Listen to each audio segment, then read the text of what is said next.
Welcome to Mills Town Center. 3, 2, 1, take 2. Good morning, welcome to Aaron Mills Town Center, the home of the world's largest permanent point-of-purchase video wall installation. My name is Kelvin Fluke, and I'm your video host all day here at EMTV. I want to take this opportunity to extend a very special and warm welcome to the film crew from Necessary Illusions. We've got an excellent lineup of television programming for you today, so let's get on with it. So how long have they been working on this documentary? Gosh, they've been working on it, I don't know how long, but I know every country I show up, they're always there. They're there, huh? Yeah, they were in England, they were in Japan, all over the place. Jeez. They must have 500 hours worth of tape by now. But they put together a real doozy when they're done, huh? Yeah, I can't imagine who's going to want to hear somebody talk for an hour, but I guess they know what they're doing. So where are y'all from? Florida! Florida? Yeah. Y'all talk like a chorus. We're making a film about Noam Chomsky. Does anybody know who Noam Chomsky is? No.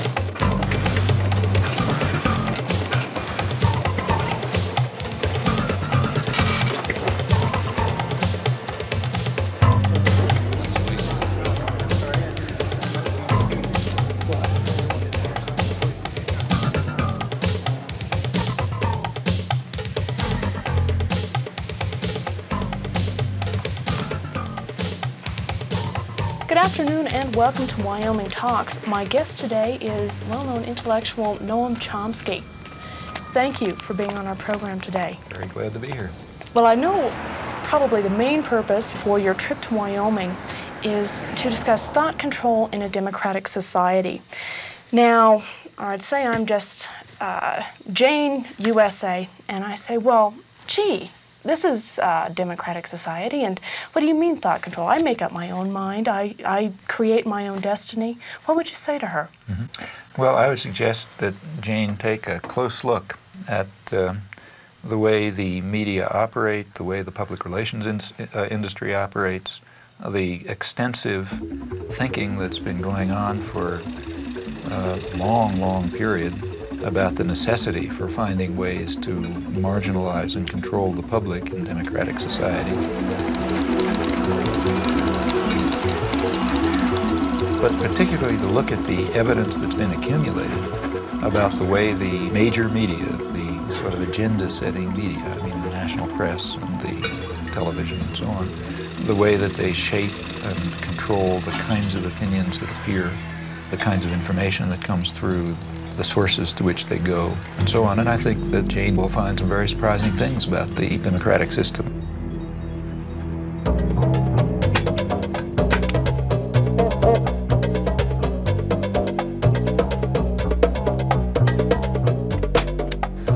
I'd like to welcome all of you to this lecture today. Several years ago, Professor Chomsky was described in the New York Times Book Review as follows: judged in terms of the power, range, novelty, and influence of his thought, Noam Chomsky is arguably the most important intellectual alive. Professor Noam Chomsky.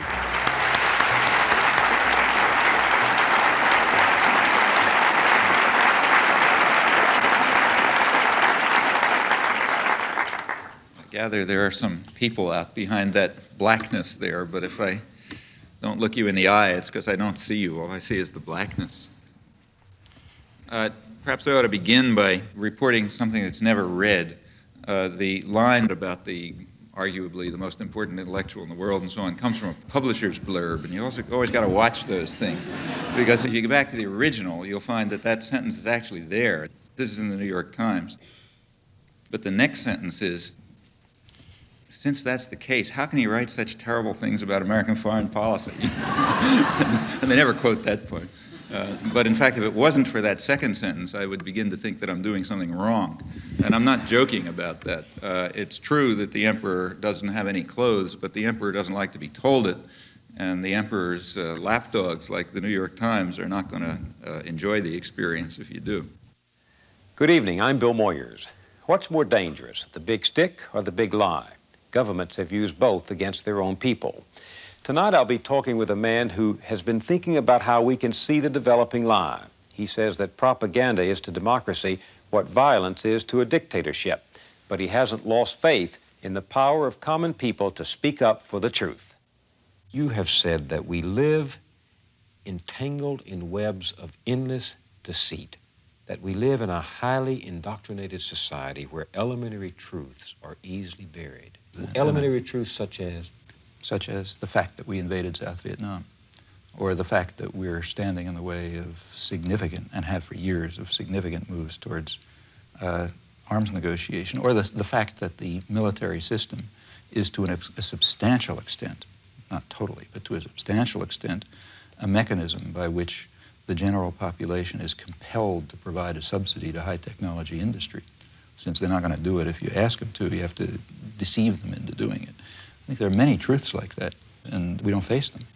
Do you believe in common sense? I mean, Absolutely. You do? I believe in Cartesian common sense. I think people have the capacities to see through the deceit in which they're ensnared, but they got to make the effort. Seems a little incongruous to hear a man from the ivory tower of Massachusetts Institute of Technology, a scholar, a distinguished linguistics scholar, talk about common people with such appreciation. I think that scholarship, at least the field that I work in, has the opposite consequences. My own studies in language and human cognition demonstrate, to me at least, what remarkable creativity ordinary people have.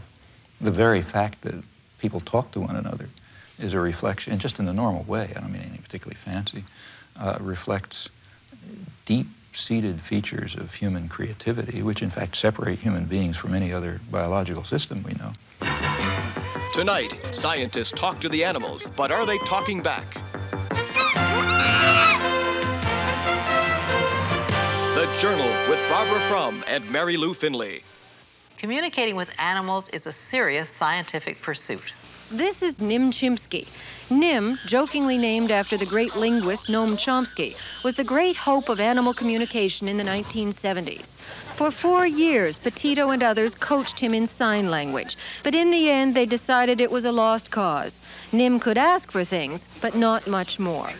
I would have loved to have a conversation with Nim and understand how he looked at the universe. He failed to communicate that information to me. Now we gave him every opportunity. Noam Chomsky, theorist of language and political activist, has had an extraordinary career. I can think of none like it in recent American history, and few anywhere at any time. He has literally transformed the subject of linguistics. At the same time, he's become one of the most consistent critics of power politics in all its protean guises. Scholar and propagandist, his two careers apparently reinforce each other. In 1957, he published his Syntactic Structures, which began what has frequently been called the Chomskyan Revolution in linguistics. Like a latter-day Copernicus, Chomsky proposed a radically new way of looking at the theory of grammar. Chomsky worked out the formal rules of a universal grammar which generated the specific rules of actual or natural languages. The general approach I'm taking seems to me rather simple-minded and unsophisticated, but nevertheless correct. Maybe I will use the blackboard. Later he came to argue that such systems are innate features of human beings. They belong to the characteristics of the species and have been, in effect, programmed into the genetic equipment of the mind like the machine language in a computer. One needn't be interested in this question. Of course, I am interested in it. And the interesting question from this point of view would be, what is the nature of the initial state? That is, what is human nature in this respect? That in turn explains the astonishing. You try the next one. Facility. That in turn explains the astonishing facility that children have in learning the rules of natural language, no matter how complicated, incredibly quickly, from what are imperfect and often degenerate samples. Complicated. It's a complicated word. You know what complicated means? It means it's complicated.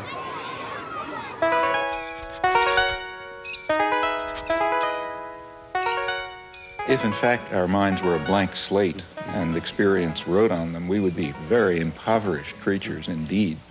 So the obvious hypothesis is that our language is the result of the unfolding of a genetically determined program. Well, plainly there are different languages. In fact, the apparent variation of languages is quite superficial. It's certain, as certain as anything else, is that humans are not genetically programmed to learn one or another language. So you bring up a Japanese baby in Boston, it'll speak Boston English, and you bring up my child in Japan, it'll speak Japanese. And that means that from that it simply follows by logic that the basic structure of the languages must be essentially the same. Our task as scientists is to try to determine exactly what those fundamental principles are that cause the knowledge of language to unfold in the manner in which it does under particular circumstances. And incidentally, I think there is no doubt the same must be true of other aspects of human intelligence and systems of understanding and interpretation and moral and aesthetic judgment and so on. The implications of these views have washed over the fields of psychology, education, sociology, philosophy, literary criticism, and logic. In the 50s and 60s, the bridge between your theoretical work and your political work seems to have been the attack on behaviorism. But now, behaviorism is no longer an issue, or so it seems. So how does this leave the link between your linguistics and your politics? Well, I've always regarded the link, I've never really perceived much of a link, to tell you the truth. Again, I would be very pleased to be able to discover intellectually convincing connections between my own anarchist convictions on the one hand and what I think I can demonstrate or at least begin to see about the nature of human intelligence on the other. But I simply can't find intellectually satisfying connections between those two domains. I can discover some tenuous points of contact. Il n'y a de créativité possible qu'à partir d'un système de règles. Le problème, alors, là, que je me pose, et où je ne suis pas peut-être tout à fait d'accord avec M. Chomsky, c'est lorsqu'il place ces régularités à l'intérieur, en quelque sorte, de l'esprit ou de la nature humaine. Je me demande si le système de régularité, de contraintes qui rendent possible une science, on ne peut pas les trouver ailleurs, en dehors même de l'esprit humain, dans des formes sociales, dans des rapports de production, dans des luttes de classe, etc. If it is correct, as I believe it is, that a fundamental element of human nature is the need for creative work, for creative inquiry, for free creation without the arbitrary limiting effects of coercive institutions, then of course it will follow that a decent society should maximize the possibilities for this fundamental human characteristic to be realized. Now, a federated, decentralized system of free associations incorporating economic as well as social institutions would be what I refer to as anarcho-syndicalism, and it seems to me that it is the appropriate form of social organization for an advanced technological society in which human beings do not have to be forced into the position of tools, of cogs in a machine. Since the 1960s, Noam Chomsky has been the voice of a very characteristic brand of rationalist libertarian socialism. He's attacked the abuses of power wherever he saw them. He's made himself deeply unpopular by his criticism of American policy, the subservience of the intelligentsia, the degradation of Zionism, the distortions of media and self-delusions in prevailing ideologies.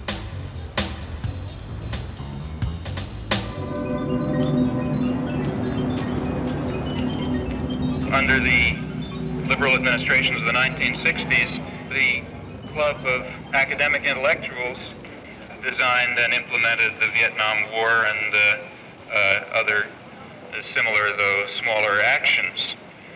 This particular community is a very relevant one to consider at a place like MIT because, of course, you're all free to enter this community. In fact, you're invited and encouraged to enter the community of technical intelligentsia and weapons designers and counterinsurgency experts and pragmatic planners of an American empire is one that you have a great deal of inducement to become associated with. The inducements, in fact, are very real. The rewards in power and affluence and prestige and authority are quite real. Jamie. This came with the mail. Be with you in a second.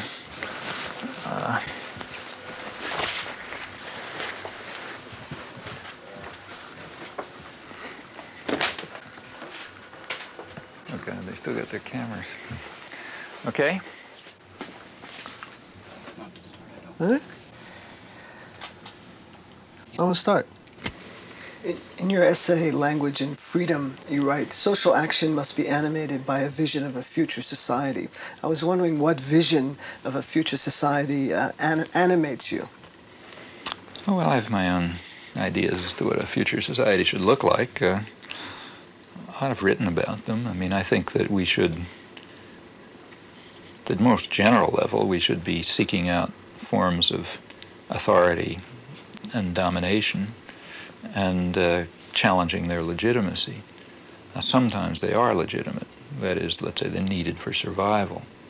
So, for example, I wouldn't suggest that during the Second World War, the forms of authority, we had a totalitarian society, basically, and I thought there was some justification for that under the wartime conditions.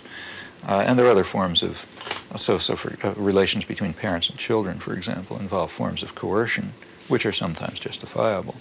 But any form of coercion and control requires justification, and most of them are completely unjustifiable. Now, at various stages of human civilization, it's been possible to challenge some of them, but not others. Others are too deep-seated, or you don't see them, or whatever.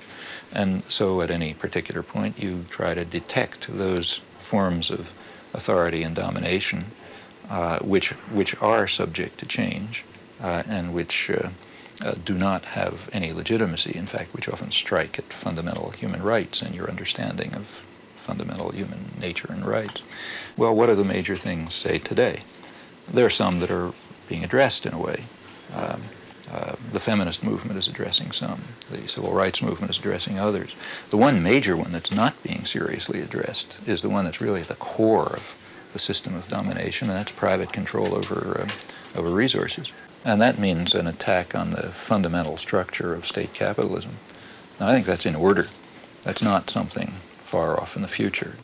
Your life work. The alphabet has only 26 letters. With these 26 magic symbols, however, millions of words are written every day.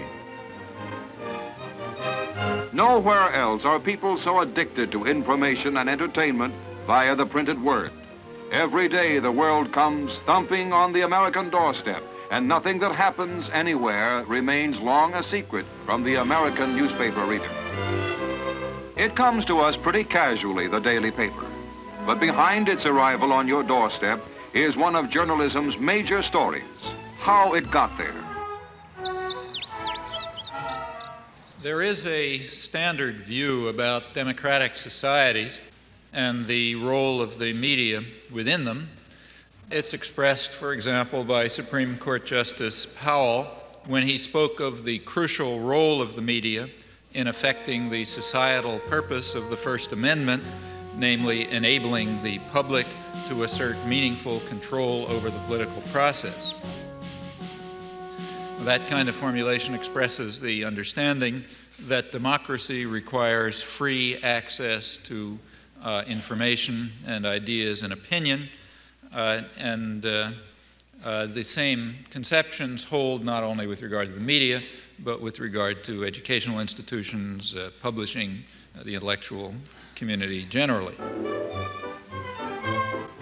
It is basic to the health of a democracy that no phase of government activity escape the scrutiny of the press. Here, reporters are assigned to stories fateful not only to our nation, but to all nations. Congress, says the First Amendment, shall pass no law abridging the freedom of the press. And the chief executive himself throws open the doors of the White House to journalists representing papers of all shades of political opinion.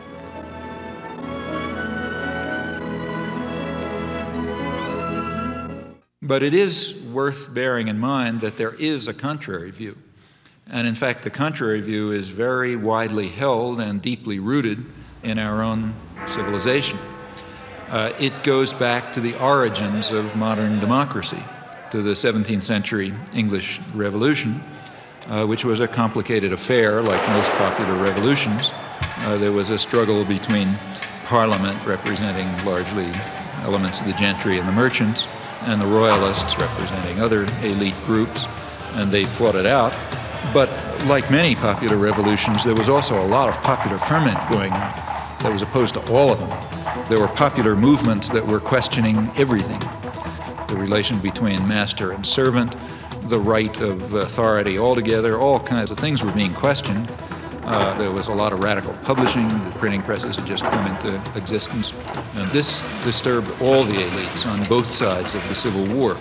So as one historian pointed out at the time in 1660, he criticized the radical Democrats, the ones who were calling for what we would call democracy, because they are making the people so curious and so arrogant that they will never find humility enough to submit to a civil rule. Now, underlying these doctrines, which were very widely held, is a certain conception of democracy. It's a game for elites. It's not for the ignorant masses who have to be marginalized, diverted, and controlled, of course, for their own good. The same principles were upheld in the American colonies. The dictum of the founding fathers of American democracy that, I'm quoting, the people who own the country ought to govern it, quoting John Jay.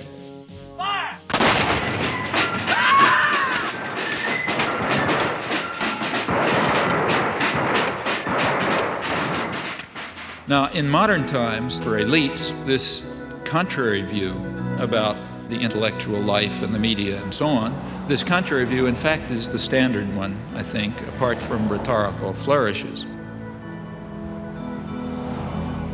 From Washington, D.C., he's intellectual, author, and linguist, Professor Noam Chomsky. Manufacturing Consent. What is that title meant to describe? Well, the title is actually borrowed from a book by Walter Lippmann, written back around 1921, in which he described what he called the manufacture of consent as a revolution in the practice of democracy. What it amounts to is a technique of control. And he said this was useful and necessary because the common interests, the general concerns of all people, elude the public. The public just isn't up to dealing with them, and they have to be the domain of what he called a specialized class. Notice that that's the opposite of the standard view about democracy. There's a version of this expressed by the highly respected moralist and theologian Reinhold Niebuhr, who was very influential on contemporary policymakers.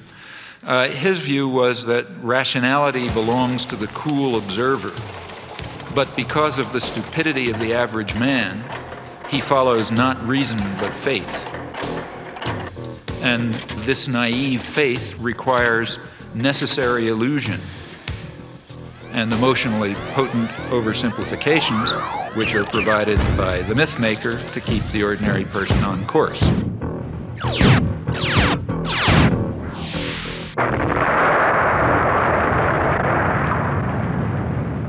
It's not the case, as the naive might think, that indoctrination is inconsistent with democracy. Rather, as this whole line of thinkers observes, it's the essence of democracy. The point is that in a military state or a feudal state or what we would nowadays call a totalitarian state, it doesn't much matter what people think, because you've got a bludgeon over their head and you can control what they do. But when the state loses the bludgeon, when you can't control people by force, and when the voice of the people can be heard, you have this problem. It may make people so curious and so arrogant that they don't have the humility to submit to a civil rule, and therefore you have to control what people think. And the standard way to do this is the resort to what in more honest days used to be called propaganda. Manufacture of consent, creation of necessary illusions, various ways of either marginalizing the general public or reducing them to apathy in some fashion.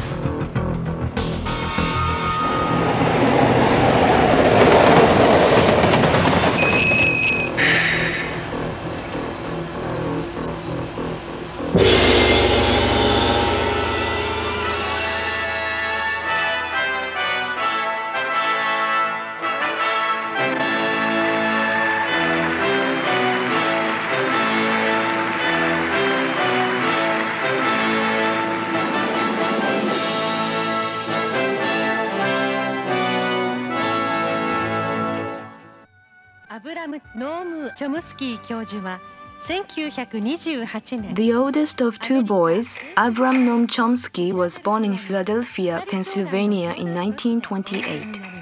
As a Jewish child, the anti-Semitism of the time affected him. Both parents taught Hebrew, and he became fascinated by literature, reading translations of French and Russian classics.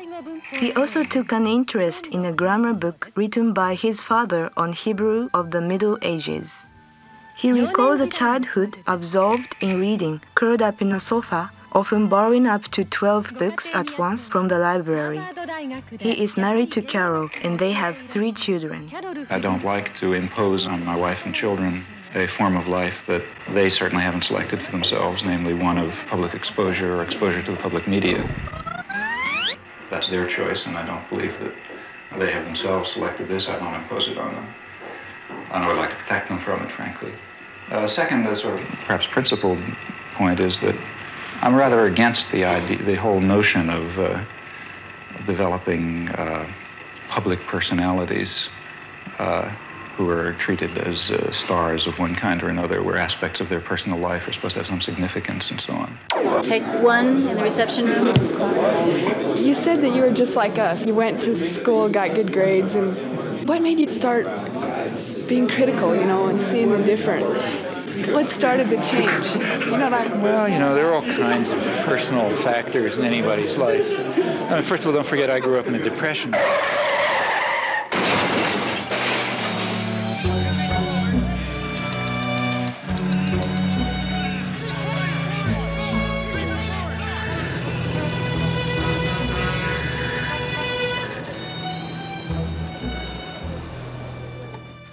My parents actually happened to have jobs, which was kind of unusual. They were Hebrew school teachers, so sort of lower middle class.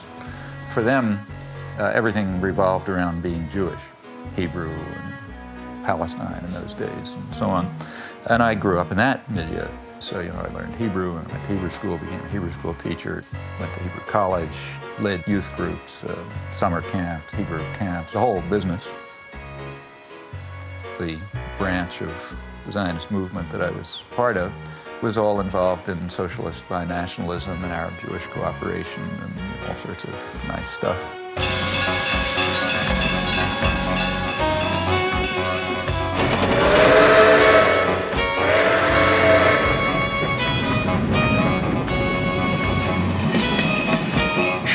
What did they think of your hopping on a train and going up to New York and hanging out at anarchist bookstores on 4th Avenue and talking to They didn't mind your because working class relatives there. I mean, I don't want to totally trust my childhood memories, obviously, but the family was split up. Like a lot of Jewish families, it went in all sorts of directions. There were sectors that were super orthodox. There were other sectors that were very radical and very assimilated and working class intellectuals. And that's the sector that I naturally gravitated towards. It was a very lively intellectual culture. For one thing, it was a working class culture. It had working class values, values of solidarity, socialist values, and so on. There was a sense somehow things were going to get better. An institutional structure was around, the method of fighting, of organizing, of doing things, which had some hope. And I also had the advantage of having gone to a experimental progressive school, to a Deweyite school, which was quite good, run by a university there. And, there was no such thing as competition. There was no such thing as being a good student. Literally, the concept of being a good student didn't even arise until I got to high school. I went to the academic high school and suddenly discovered I'm a good student, and I hated high school because I had to do all the things you have to do to get into college. But until then, it was kind of a free, pretty open system. And I don't know, there are lots of other things. Well, maybe I was just cantankerous. As a historian, I have read with interest and amazement your long review article of Gabriel Jackson's Spanish Civil War, and that's a very respectable piece of history, and I can appreciate how much work goes into that. When I did that work? When did you do that? I did that work in the early 1940s when I was about 12 years old.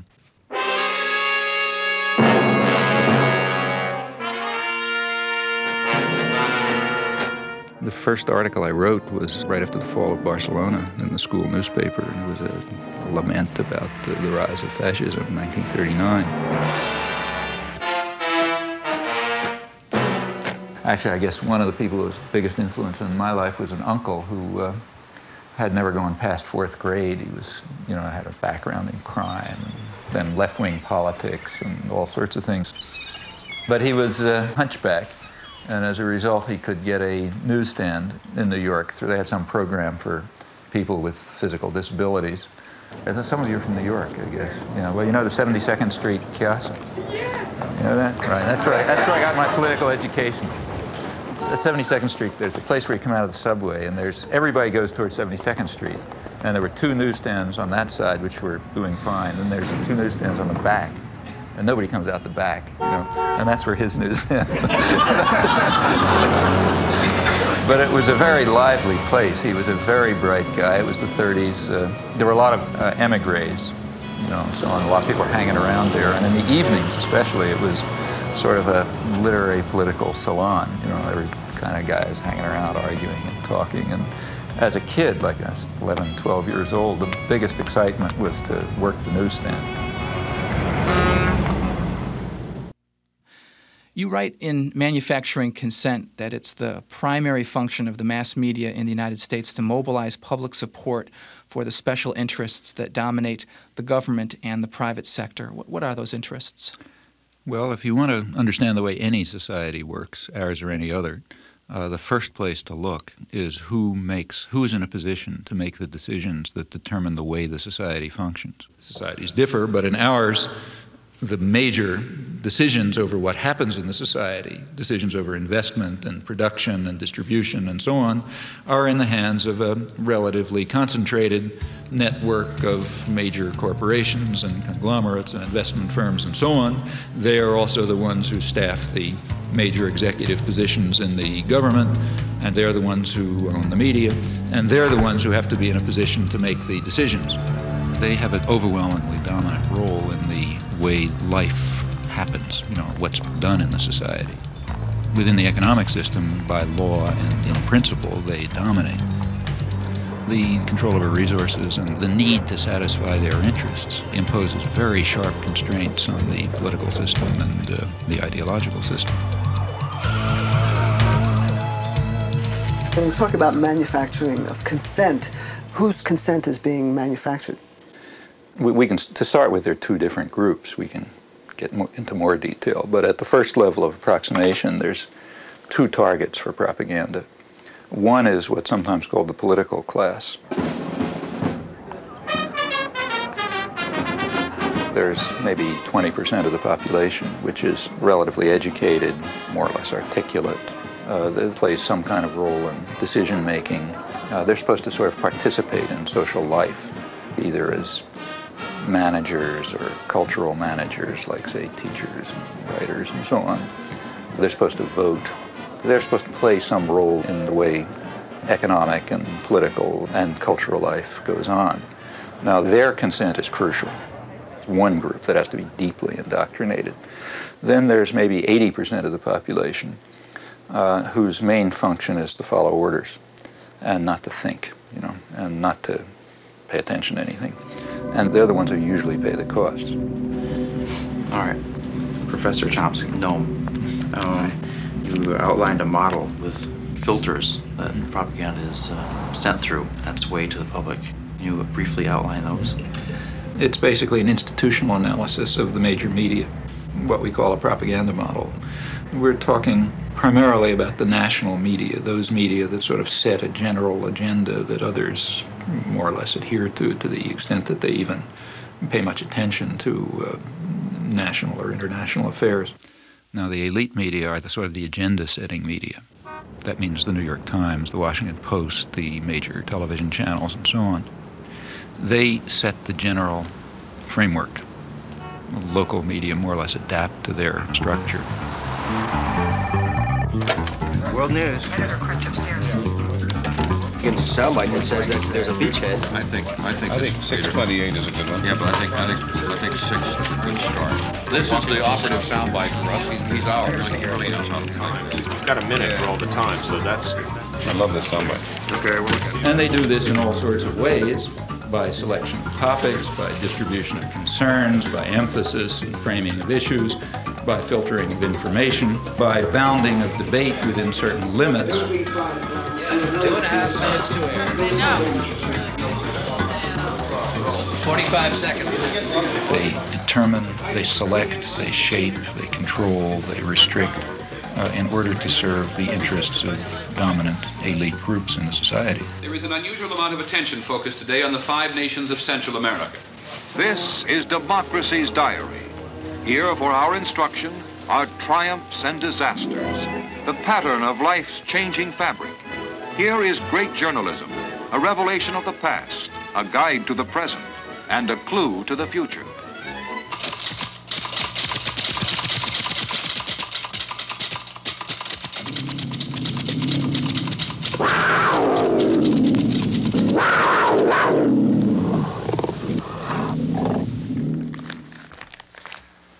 The New York Times is certainly the most important newspaper in the United States, and one could argue the most important newspaper in the world.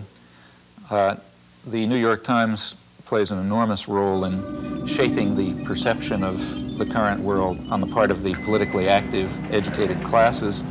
Also, the New York Times has a special role, and I believe its editors probably feel that they bear a heavy burden in the sense that the New York Times creates history. What happened years ago may have a bearing on what happens tomorrow. Millions of clippings are preserved in the Times library, all indexed for instant use, a priceless archive of events and the men who make them. That is, history is what appears in the New York Times archives, a place where people will go to find out what happened is the New York Times. Therefore, it's extremely important, if history is going to be shaped in an appropriate way, that certain things appear, certain things not appear, certain questions be asked, other questions be ignored, and that issues be framed in a particular fashion. Now, in whose interests is the history being so shaped? Well, I think that's not very difficult to answer. The process by which people make up their minds on this is a much more mysterious process than you would ever guess from reading Manufacturing Consent. There is a saying about legislation that legislation is like making sausage, that the less you know about how it's done, the better for your appetite. The same is true of this business. If you're in a conference in which decisions are being made on what to put on page 1 or what not, you would get, I think, the impression that important decisions were being made in a flip and frivolous way. But in fact, given the pressures of time to trying to get things out, you resort to a kind of a shorthand. And you have to fill that paper up every day. It's curious in a kind of a mirror image way that Professor Chomsky is in total accord with Reed Irvine, who at the right-wing end of the spectrum says exactly what Chomsky does about the insinuating influence of the press, of the big media, as, quote, agenda setters, to use one of the great buzzwords of the time. And, of course, Reed Irvine sees this as a left-wing conspiracy of foisting liberal ideas in both domestic and foreign affairs on the American people. But in both cases, I think that the premise really is an insult to the intelligence of the people who consume news. Now, to eliminate confusion, all of this has nothing to do with liberal or conservative bias. According to the propaganda model, both liberal and conservative wings of the media, whatever those terms are supposed to mean, fall within the same framework of assumptions. In fact, if the system functions well, it ought to have a liberal bias, or at least appear to, because if it appears to have a liberal bias, that will serve to bound thought even more effectively. In other words, if the press is indeed adversarial and liberal and all these bad things, then how can I go beyond it? They're already so extreme in their opposition to power that to go beyond it would be to take off from the planet. So therefore, it must be that the presuppositions that are accepted in the liberal media are sacrosanct, can't go beyond them. And a well-functioning system would in fact have a bias of that kind. The media would then serve to say, in effect, thus far and no further. We ask, what would you expect of those media on just relatively uncontroversial, guided free market assumptions? And when you look at them, you find a number of major factors entering into determining what their products are. These are what we call the filters. So one of them, for example, is ownership. Who owns them? The major agenda-setting media, after all, what are they? As institutions in the society, what are they? Well, in the first place, they are major corporations, in fact, huge corporations. Furthermore, they're integrated with and sometimes owned by even larger corporations, conglomerates, so for example, by Westinghouse and GE and so on.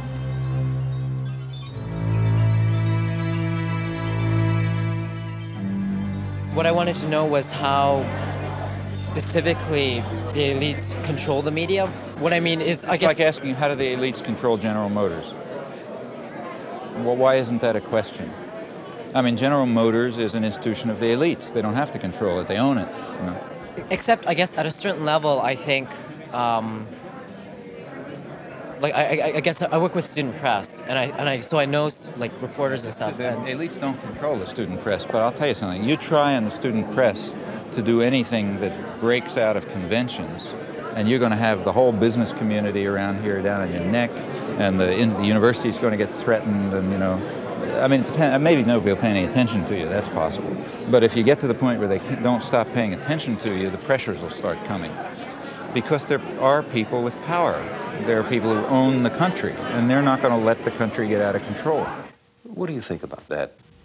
This is the old cabal theory that somewhere there's a room with a baize-covered desk, and there are a bunch of capitalists sitting around, and they're pulling string. These rooms don't exist. I mean, I hate to tell Noam Chomsky this. You don't share that. I think it is the most absolute rubbish I've ever heard.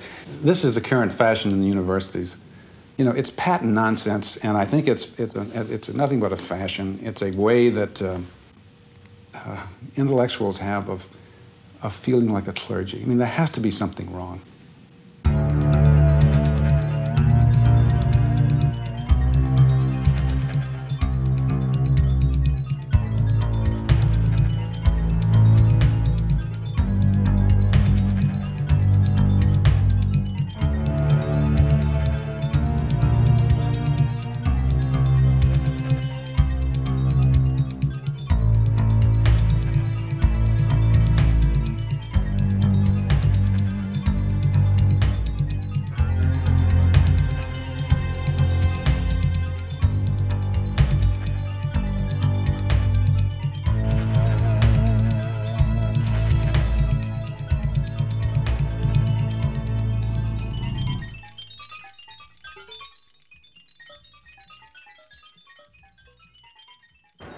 So what we have in the first place is major corporations which are parts of even bigger conglomerates.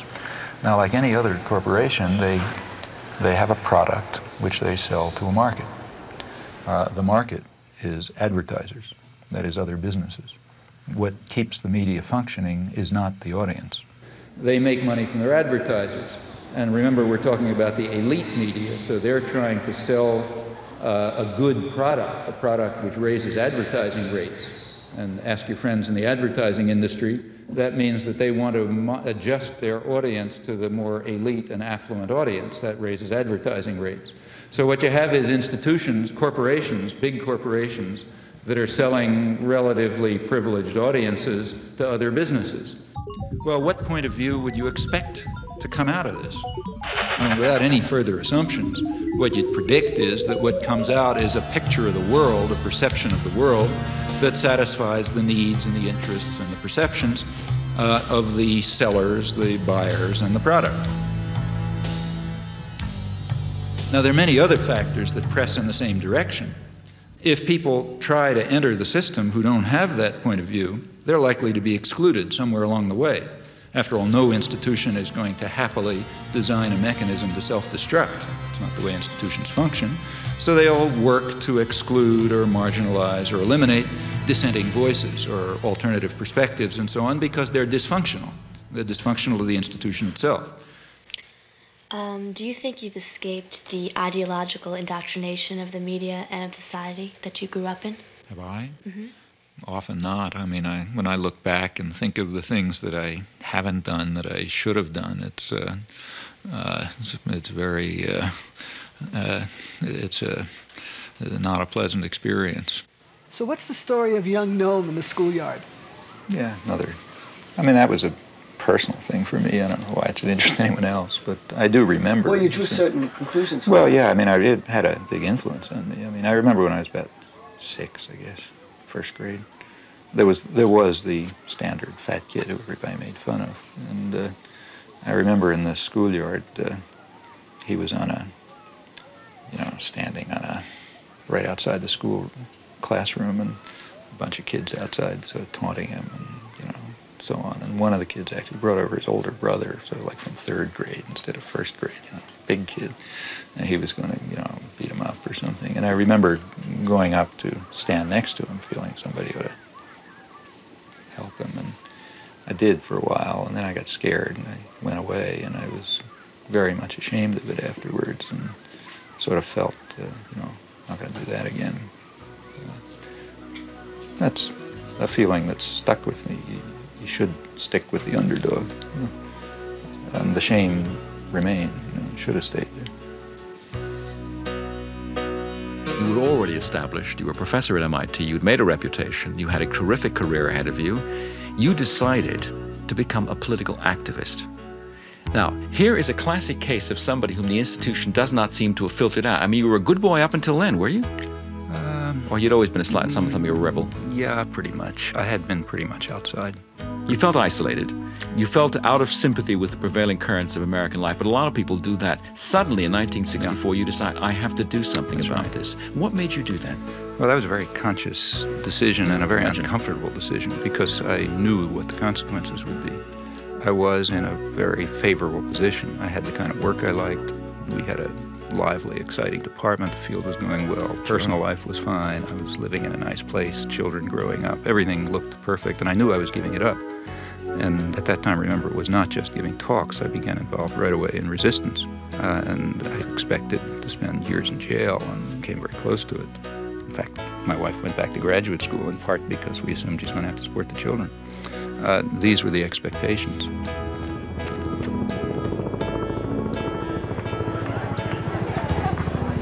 And I recognized that if I returned to these interests, which were the dominant interests of my own youth, life would become very uncomfortable.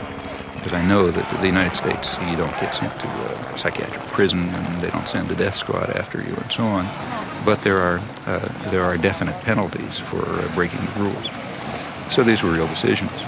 And it simply seemed at that point that it was just hopelessly immoral not to.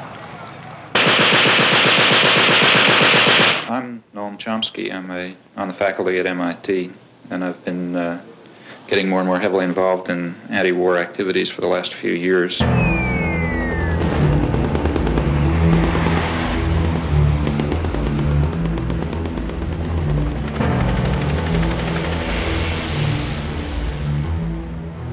beginning with writing articles and making speeches and speaking to congressmen and that sort of thing, and gradually getting involved more and more directly in resistance activities of various sorts.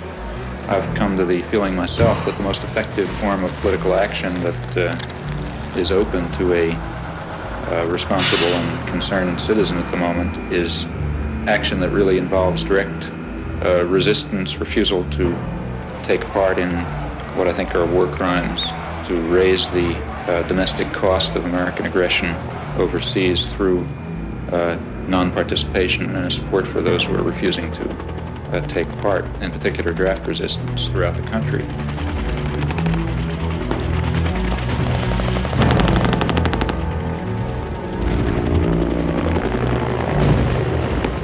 I think that we can see quite clearly some very, very serious defects and flaws in our society, our level of culture, our institutions, which are going to have to be corrected by operating outside of the framework that is commonly accepted. I think we're going to have to find new ways of political action.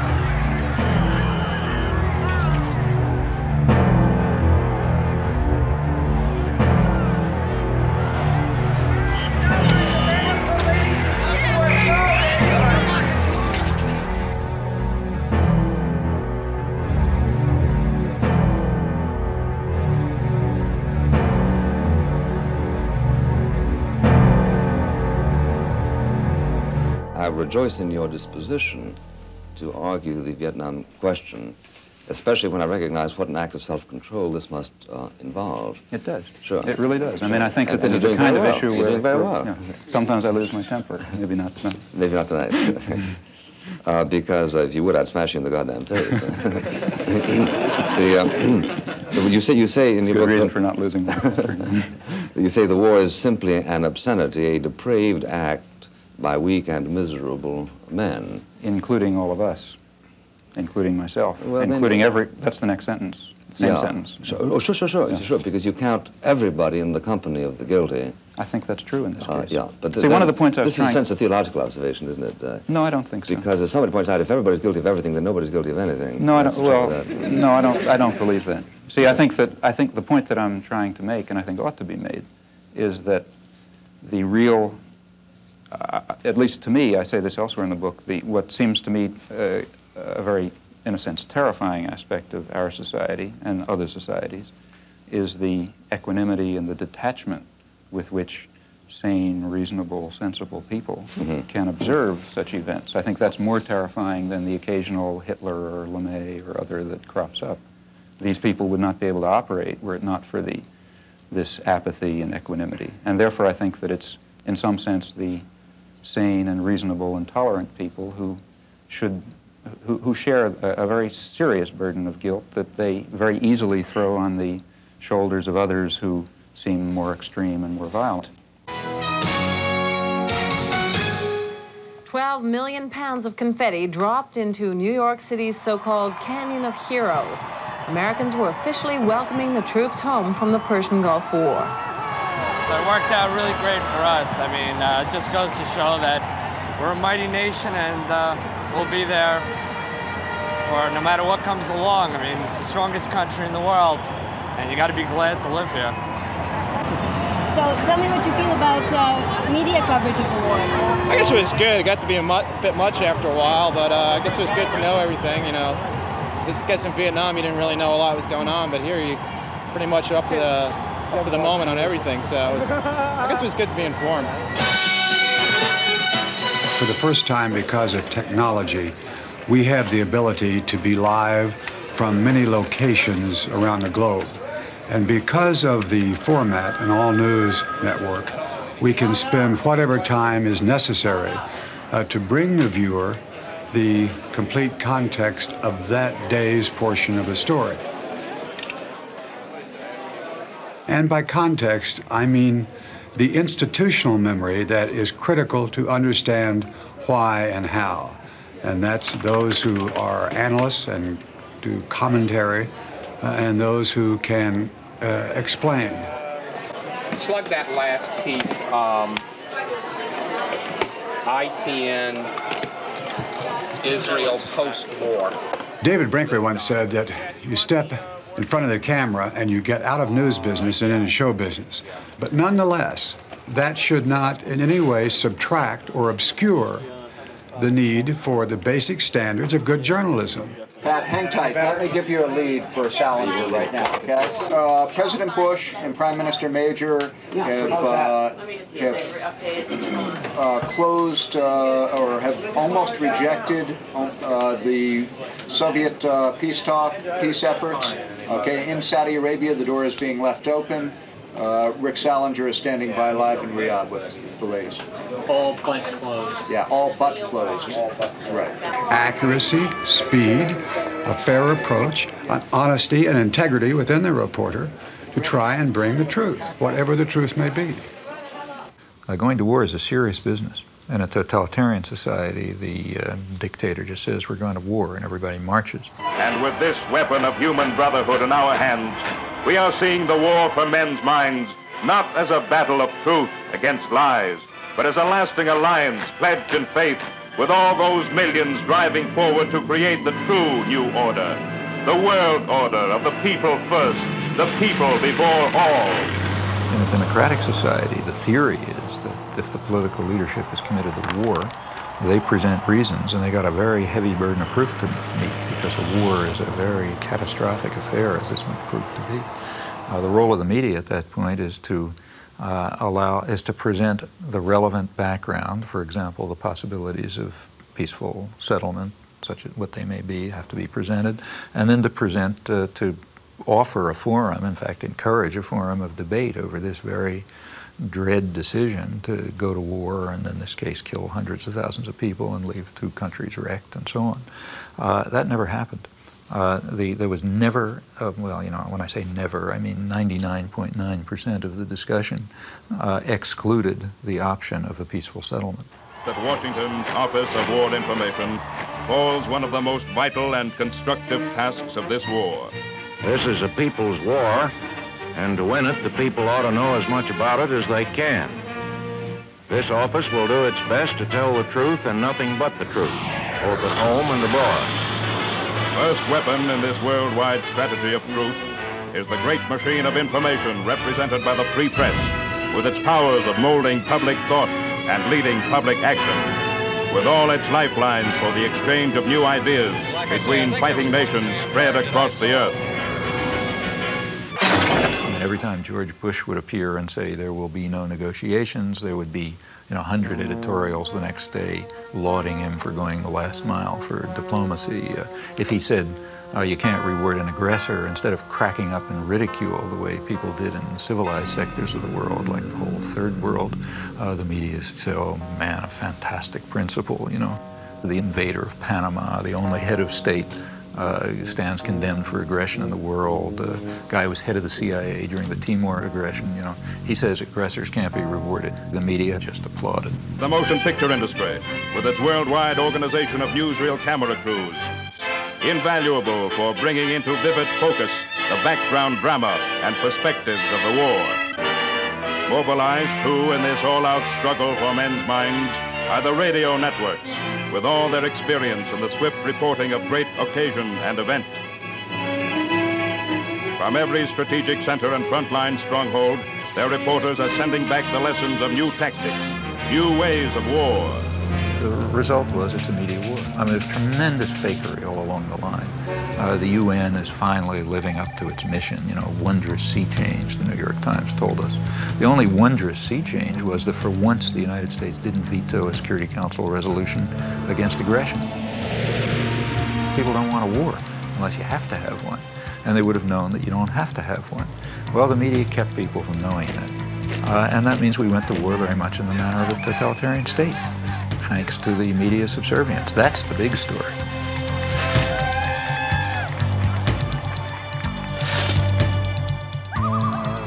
Now, remember, I'm not talking about a small radio station in Laramie. I'm talking about the national agenda-setting media. If you're on a radio news show in Laramie, chances are very strong that you pick up what was in the Times that morning and you decide that's the news. In fact, if you follow the AP wires, you find that in the afternoon, they send across tomorrow's front page of the New York Times. That's so that everybody knows what the news is. And the perceptions and the perspectives and so on are sort of transmitted down, and not to the precise detail, but the general picture is pretty much transmitted elsewhere. The foreign news comes here to the foreign news desk. The editor is Bob Hanley. Bob, I suppose you get far more foreign news than you can possibly use in the paper. Yes, we do. We get a great deal more than we can accommodate in a day. And your job is to weed it out, I suppose. This is the selection center, as it were. And when I have selected it, I pass it across the desk to one or the other of these sub-editors. It comes back to me, and on this chart, I design the page. That is page 1 and page 2. Fine, Bob. Thank you very much.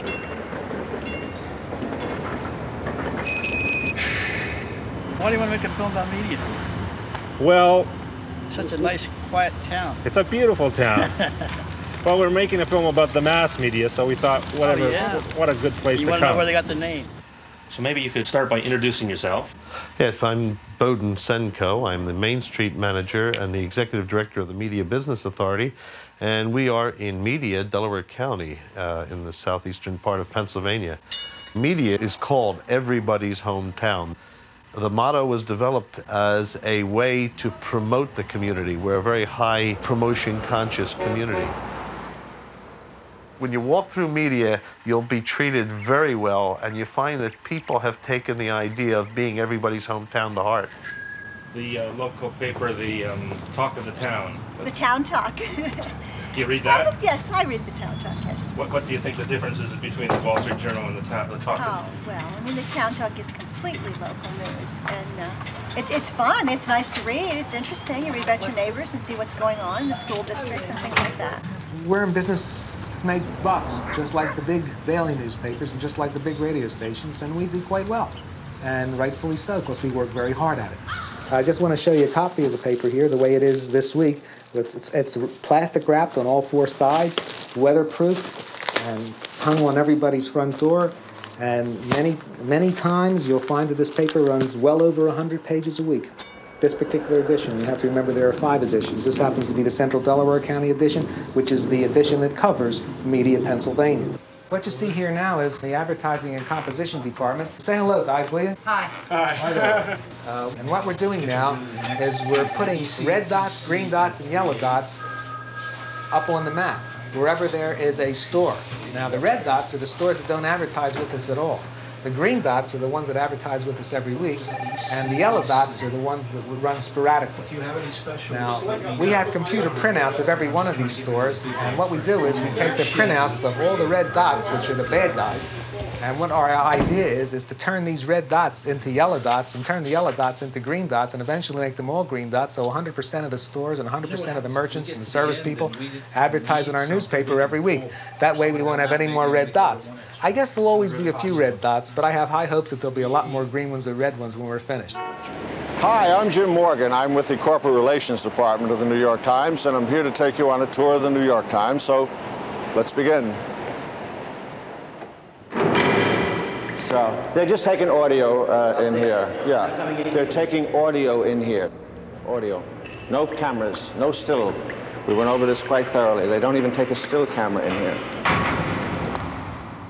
We're in the composing room. This is where the pages are composed. This is the typographical area. What's the ratio of news to advertising? 60% ads. This might seem big, but it is average, in fact, below average. Our 60% might include, on some days, maybe 20 pages of classified advertising all to itself, where the rest of the newspapers weighted much heavier news to advertising. But the paper in its entirety, every day, large or small, is 60 ads, 40 news.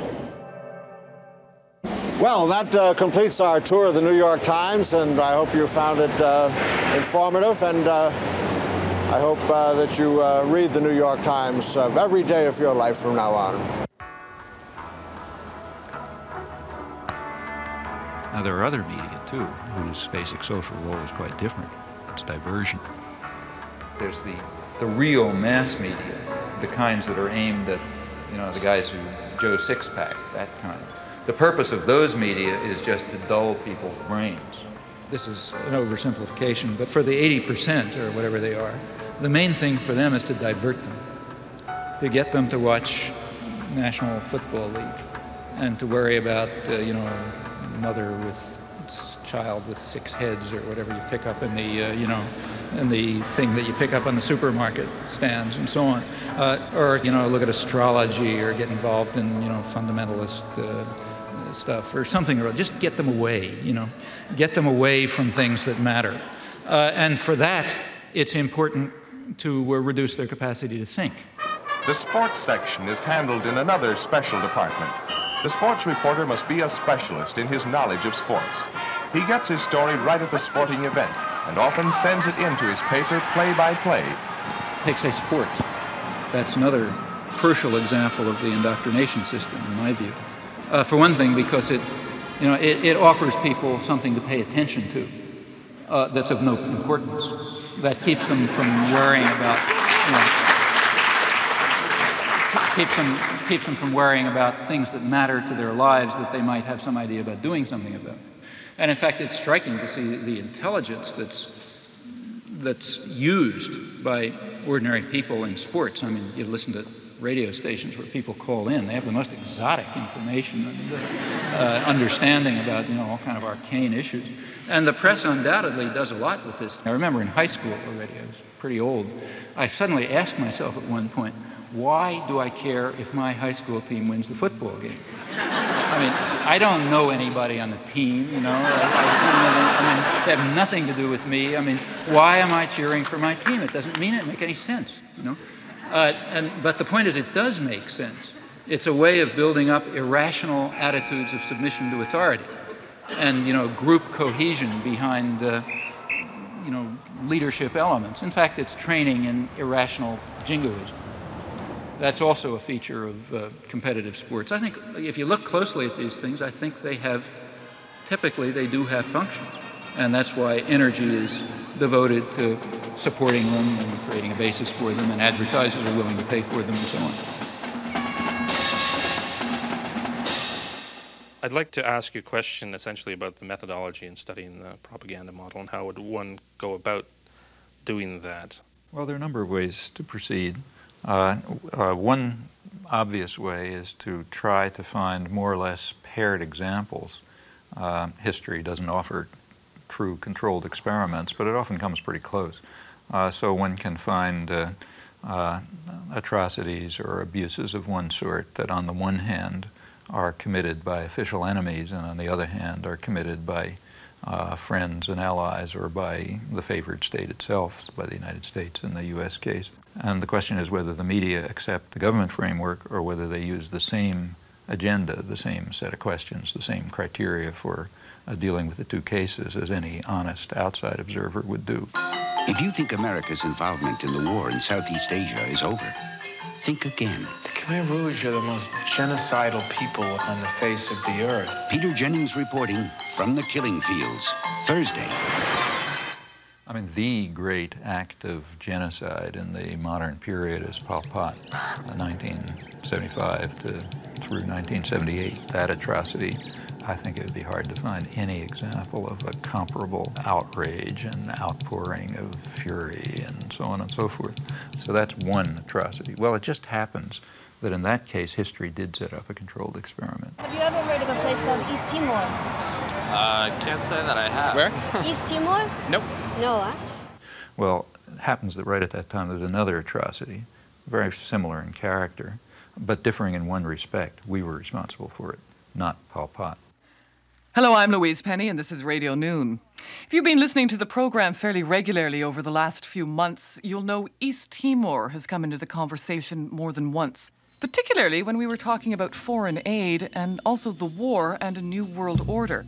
People wondered why, if the UN was serious about a new world order, no one was doing anything to help East Timor. The area was invaded by Indonesia in 1975. There are reports of atrocities against the Timorese people. And yet Canada and other nations have consistently voted against UN resolutions to end the occupation. Today, we're going to take a closer look at East Timor, what's happened to it, and why the international community is doing nothing to help. One of the people who have been most active is Elaine Bruyere, a photojournalist from British Columbia. She's the founder of the East Timor Alert Network, and she joins me in studio now. Hello. Hi. One tragedy compounding a tragedy is that a lot of people don't know much about East Timor. Where is it? East Timor is just north of Australia, about 420 kilometers, and it's right between the Indian and Pacific Oceans. Just south of East Timor is a deep-water sea lane, perfect for U.S. submarines to pass through. There's also huge oil reserves there. One of the unique things about East Timor is that it's truly one of the last surviving ancient civilizations in that part of the world. The Timorese spoke 30 different languages and dialects amongst a group of 700,000 people. Today, less than 5% of the world's people live like the East Timorese, basically self-reliant. They live really outside of the global economic system. Small societies like the East Timorese are much more democratic and much more egalitarian, and there's much more sharing of power and wealth.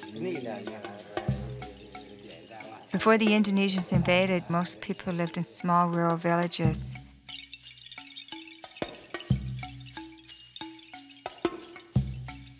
The old people in the village were like the university. They passed on tribal wisdom from generation to generation. Children grew up in a safe, stimulating, nurturing environment.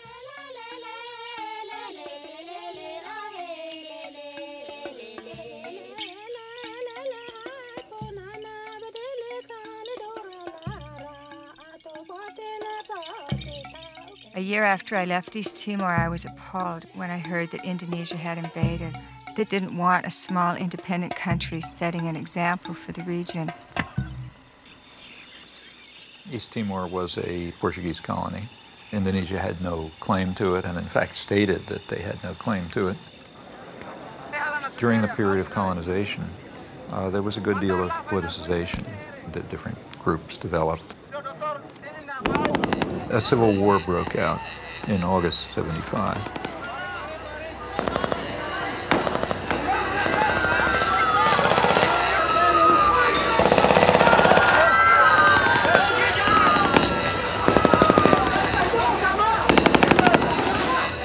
It ended up in a victory for Fredlin, which was one of the groupings, described as populist Catholic in character with some typical leftish rhetoric. Indonesia at once started intervening. What's the situation? When did those ships come in? They start arriving since Monday. 6, 7 boats together, very close to our border. They're not there just for fun, you know. They're preparing a massive operation. Something happened here last night that moved us very deeply. It was so far outside our experience as Australians that we'll find it very difficult to convey to you, but we'll try. Sitting on woven mats under a thatched roof in a hut with no walls, we were the target of a barrage of questioning from men who know they may die tomorrow and cannot understand why the rest of the world does not care. That's all they want, for the United Nations to care about what is happening here. The emotion here last night was so strong that we, all three of us, felt we should be able to reach out into the warm night air and touch it.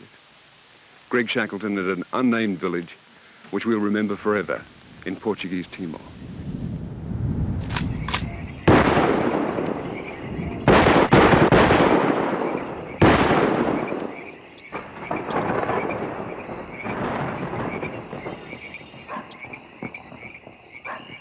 Ford and Kissinger visited Jakarta, I think it was December 5th. We know that they had requested that Indonesia delay the invasion until after they left because it would be too embarrassing. And within hours, I think, after they left, the invasion took place on December 7th. What happened on December 7th in 1975 is just one of the great evil deeds of history. Early in the morning, bombs began dropping on Dili. The number of troops that invaded Dili that day almost outnumbered the entire population of the town. And for 2 or 3 weeks, they just killed people. E quando eu ouvi dizer fogo, eu deitei-me logo, pus-me logo no chão. Pus-me no chão e só senti os corpos a caírem por cima de mim, pareciam folhas, né? A caírem por cima de mim. E acompanhado de gritos, outros a chamarem pela mãe, a esposa, né? Aquilo era mesmo terrível. This council must consider Indonesian aggression against East Timor as the main issue of the discussion. When the Indonesians invaded, the UN reacted as it always does, calling for sanctions and condemnation and so on.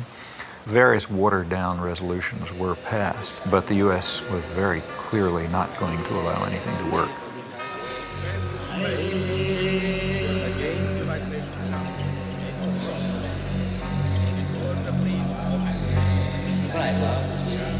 So the Timorese were fleeing into the jungles by the thousands. By late 1977-78, Indonesia set up receiving centers for those Timorese who came out of the jungle waving white flags. Those the Indonesians thought were more educated or who were suspected of belonging to Frelimo or other opposition parties were immediately killed. They took women aside and flew them off to Dili in helicopters for use by the Indonesian soldiers. They killed children and babies. But in those days, their main strategy and their main weapon was starvation. By 1978, it was approaching really genocidal levels. The church and other sources estimated about 200,000 people killed. The U.S. backed it all the way. The U.S. provided 90% of the arms. Right after the invasion, arms shipments were stepped up. When the Indonesians actually began to run out of arms in 1978, the Carter administration moved in and increased arms sales, and other Western countries did the same. Canada, England, Holland, and everybody who could make a buck was in there trying to make sure they could kill more Timorese. There is no Western concern for issues of aggression, atrocities, human rights abuses, and so on, if there's a profit to be made from them. Nothing could show it more clearly than this case. It wasn't that nobody had ever heard of East Timor. Crucial to remember that there was plenty of coverage in the New York Times and elsewhere before the invasion. The reason was that there was concern at the time over the breakup of the Portuguese Empire and what that would mean. There was a fear that it would lead to independence or Russian influence or whatever. After the Indonesians invaded, the coverage dropped. There was some, but it was strictly from the point of view of the State Department and Indonesian generals, never a Timorese refugee. As the atrocities reached their maximum peak in 1978, when it really was becoming genocidal, coverage dropped to zero in the United States and Canada, the two countries I've looked at closely, literally dropped to zero. All this was going on at exactly the same time as the great protest of outrage over Cambodia. The level of atrocities was comparable. In relative terms, it was probably considerably higher in Timor. It turns out right in Cambodia in the preceding years, 1970 through 1975, there was also a comparable atrocity for which we were responsible.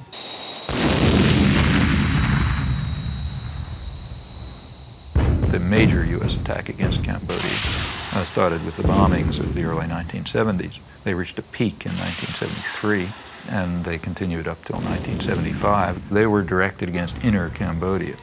Very little is known about them because the media wanted it to be secret. They knew it was going on, they just didn't want to know what was happening. The CIA estimates about 600,000 killed during that 5-year period, which is mostly either U.S. bombing or a U.S.-sponsored war. So that's pretty significant killing. But also the conditions in which it left Cambodia were such that high U.S. officials predicted that about 1 million people would die in the aftermath, just from hunger and disease because of the wreckage of the country. Pretty good evidence from U.S. government sources and scholarly sources that the intense bombardment was a significant force, maybe a critical force in building up peasant support for the Khmer Rouge, who before that were a pretty marginal element. Well, that's just the wrong story. After 1975, atrocities continued, and that became the right story, because now they're being carried out by the bad guys. Well, it was bad enough. In fact, current estimates are that Well, you know, they vary. I mean, the CIA claimed 50 to 100,000 people killed, and maybe another million or so who died one way or another. Michael Vickery is the one person who's given a really close, detailed analysis. His figure is maybe 750,000 deaths above the normal. Others, like Ben Kiernan, suggest higher figures, but so far without a detailed analysis. Anyway, it was terrible, no doubt about it. Although the atrocities, the real atrocities, were bad enough, they weren't quite good enough for the purposes needed. Within a few weeks after the Khmer Rouge takeover, the New York Times was already accusing them of genocide. At that point, maybe a couple hundred or maybe a few thousand people had been killed. And from then on, it was a drumbeat, a chorus of genocide.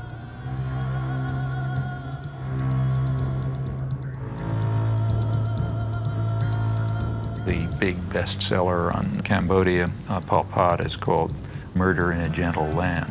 Up until April 17, 1975, it was a gentle land of peaceful, smiling people, and after that, some horrible Holocaust took place. Very quickly, a figure of 2 million killed was hit upon. In fact, what was claimed was that the Khmer Rouge boast of having murdered 2 million people. Facts are very dramatic. In the case of atrocities committed by the official enemy, extraordinary show of outrage. Exaggeration, no evidence required, faked photographs are fine, anything goes. Also, a vast amount of lying. I mean, an amount of lying that would have made Stalin cringe. It was fraudulent, and we know that it was fraudulent by looking at the response to comparable atrocities for which the United States was responsible. Early 70s Cambodia, Timor are two very closely paired examples. Well, the media response was quite dramatic.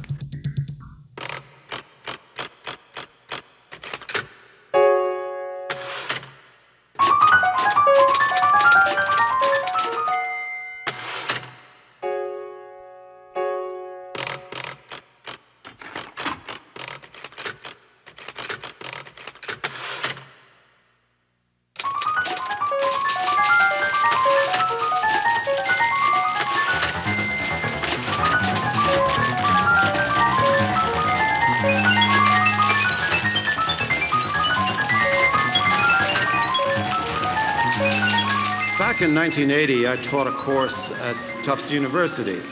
Well, Chomsky came around to this class. He made a very powerful case that the press underplayed the fact that the Indonesian government annexed this former Portuguese colony in 1975. And that if you compare it, for example, with Cambodia, where there was acreage of things, that this was a communist atrocity, whereas the other was not a communist atrocity. Well, I got quite interested in this, and I went to talk to the then deputy foreign editor of the Times. And I said, you know, we've had very poor coverage on this. And he said, you're absolutely right. There are a dozen atrocities around the world that we don't cover. This is one for various reasons. So I took it up. I was working as a reporter and writer for a small alternative radio program in upstate New York, and we received audio tapes of interviews with Timorese leaders. And we were quite surprised that, given the level of American involvement, that there was not more coverage, indeed practically any coverage, of the large-scale Indonesian killing in the mainstream American media. We formed a small group of people to try to monitor this situation and see what we could do over time to alert public opinion to what was actually happening in East Timor. There were literally about half a dozen people who simply dedicated themselves with great commitment to getting the story to break through. And they reached a couple of people in Congress. They got to me, for example. I was able to testify at the UN and write some things. They kept at it, kept at it, kept at it. Whatever is known about the subject essentially comes from their work. There's not much else. I wrote first an editorial called An Unjust War in East Timor. It had a map, and it said exactly what had happened. We then ran a dozen other editorials on it. They were read, they were entered in the congressional record, and several congressmen then took up the cause, and then something was done in Congress as a result of this. The fact that the editorial page of the New York Times on Christmas Eve published that editorial put our work on a very different level. And it gave a great deal of legitimacy to something that we were trying to advance for a long time, and that was the idea and the reality that a major tragedy was unfolding in East Timor. If one takes literally the various theories that Professor Chomsky puts out, one would feel that there is a tacit conspiracy between the establishment press and the government in Washington to focus on certain things and ignore certain things, so that if we broke the rules, that we would instantly get a reaction, a sharp reaction from the overlords in Washington, who would say, hey, what are you doing speaking up on East Timor? We're trying to keep that quiet. We didn't hear a thing.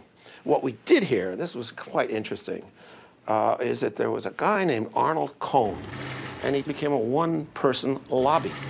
I appreciate the nice things that Karl Meyer said about me in his interview, but I object to the notion that a one-man lobby was formed or anything like that. I think that if there weren't a large network composed of the American Catholic Bishops' Conference, composed of other church groups, composed of human rights groups, composed of simply concerned citizens and others, and a network of concern within the news media, I think that it would have been impossible to do anything at all at any time, and it certainly would have been impossible to sustain things for as long as they've been sustained. Professor Chomsky and a lot of people who engage in this kind of press analysis have one thing in common. Most of them have never worked for a newspaper. Many of them know very little about how newspapers work. When Chomsky came around, he had with him a file of all the coverage in the New York Times, the Washington Post, and other papers of East Timor. And he would go to the meticulous degree that if, for example, the London Times had a piece on East Timor, and then it appeared in the New York Times, that if a paragraph was cut out, he'd compare and he'd say, look, this key paragraph right near the end, which is really what tells the whole story, was left out of the New York Times version of the London Times thing.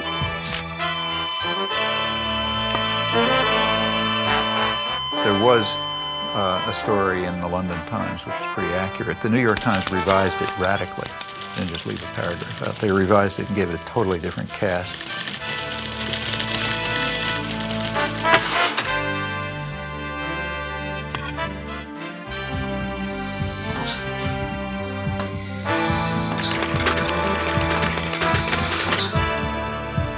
It was then picked up by Newsweek, giving it the New York Times cast. It ended up being a whitewash, whereas the original was an atrocity story. So I said to Chomsky at the time, I said, well, it may be that you're misinterpreting ignorance, haste, deadline pressure, etc., for some kind of determined effort to suppress an element of the story. He said, well, if it happened once or twice or three times, I might agree with you, but if it happens a dozen times, Mr. Meyer, I think there's something else at work. And it's not a matter of happening 1 time, 2 times, 5 times, 100 times. It happened all the time. I said, Professor Chomsky, having been in this business, it happens a dozen times. These are very imperfect institutions. When they did give coverage, it was from the point of view of, it was a whitewash of the United States. Now, you know, that's not an error. That's systematic, consistent behavior, in this case, without even any exception. This is a much more subtle process than you get in the kind of the sledgehammer rhetoric of the people that make a to B equation between what the government does, what people think, and what newspapers say. That sometimes what the Times does can make an enormous difference. At other times, it has no influence whatsoever. So one of the greatest tragedies of our age is still happening in East Timor. The Indonesians have killed up to 1/3 of the population. They're in concentration camps. They conduct large-scale military campaigns against the people who are resisting. Campaigns with names like Operation Eradicate or Operation Clean Sweep. Timorese women are subjected to a forced birth control program. In addition, they're bringing in a constant stream of Indonesian settlers to take over the land. Whenever people are brave enough to take to the streets in demonstrations or show the least sign of resistance, they just massacre them. It's sort of like Indonesia. If we allow them to continue to stay in East Timor, the international community, they will simply digest East Timor and turn it into, trying to turn it into cash crop. I mean, this is way beyond just demonstrating the subservience of the media to power. I mean, they have real complicity in genocide in this case. The reason that the atrocities can go on is because nobody knows about them. If anyone knew about them, there'd be protests and pressure to stop them. So therefore, by suppressing the facts, the media are making a major contribution to some of probably the worst act of genocide since the Holocaust. You say that what the media do is to ignore certain kinds of atrocities that are committed by us and our friends, and to play up enormously atrocities that are committed by them and our enemies. And you posit that there's a test of integrity and moral honesty, which is to have a kind of equality of treatment of corpses. Equality of principles. I mean, that every dead person should be in principle equal to every other dead person. That's not what I say at all. Well, I'm glad that's not what you say, because in fact, that's not what you do. Of course it's not what I do, nor would I say it. In fact, I say the opposite. What I say is that we should be responsible for our own actions primarily. Because your method is not only to ignore the corpses created by them, but also to ignore corpses that are created by neither side, but which are irrelevant to your ideological That's agenda. totally untrue. Well, let me give you an example. Okay. One of your own causes that you take very seriously is the cause of the Palestinians, and a Palestinian corpse weighs very heavily on your conscience, and yet a Kurdish corpse does not. That's not true at all. I've been involved in Kurdish support groups for years. That's absolutely true. That's absolutely false. I mean, just ask the Kurdish, ask the people who are involved in, I mean, you know, they come to me, I sign their petitions and so on and so forth. In fact, if you look at the things we've written, I mean, let's take a look. I mean, I'm not Amnesty International. I can't do everything. I'm a single person. But if you read, say, take a look, say, at the book that Edward Herman and I wrote on this topic. In it, we discuss 3 kinds of atrocities. What we called benign bloodbaths, which nobody cares about, constructive bloodbaths, which are the ones we like, and nefarious bloodbaths, which are the ones that the bad guys do.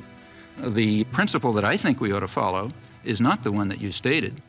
You know, it's a very simple ethical point. You're responsible for the predictable consequences of your actions. You're not responsible for the predictable consequences of somebody else's actions. The most important thing for me and for you is to think about the consequences of your actions. What can you affect? These are the things to keep in mind. These are not just academic exercises. We're not analyzing the media on Mars or in the 18th century or something like that. We're dealing with real human beings who are suffering and dying and being tortured and starving because of policies that we are involved in. We as citizens of democratic societies are directly involved in and are responsible for. And what the media are doing is ensuring that we do not act on our responsibilities and that the interests of power are served, not the needs of the suffering people and not even the needs of the American people who would be horrified if they realized the blood that's dripping from their hands because of the way they're allowing themselves to be deluded and manipulated by the system.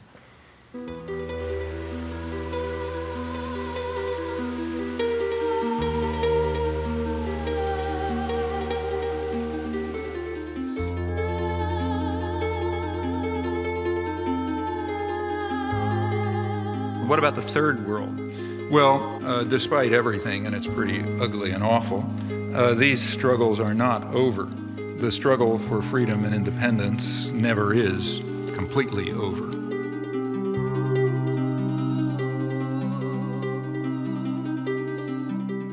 Their courage, in fact, is really remarkable and amazing. I've personally had the privilege, and it is a privilege, of witnessing it a few times in villages in Southeast Asia and Central America and recently in the occupied West Bank, and it is astonishing to see.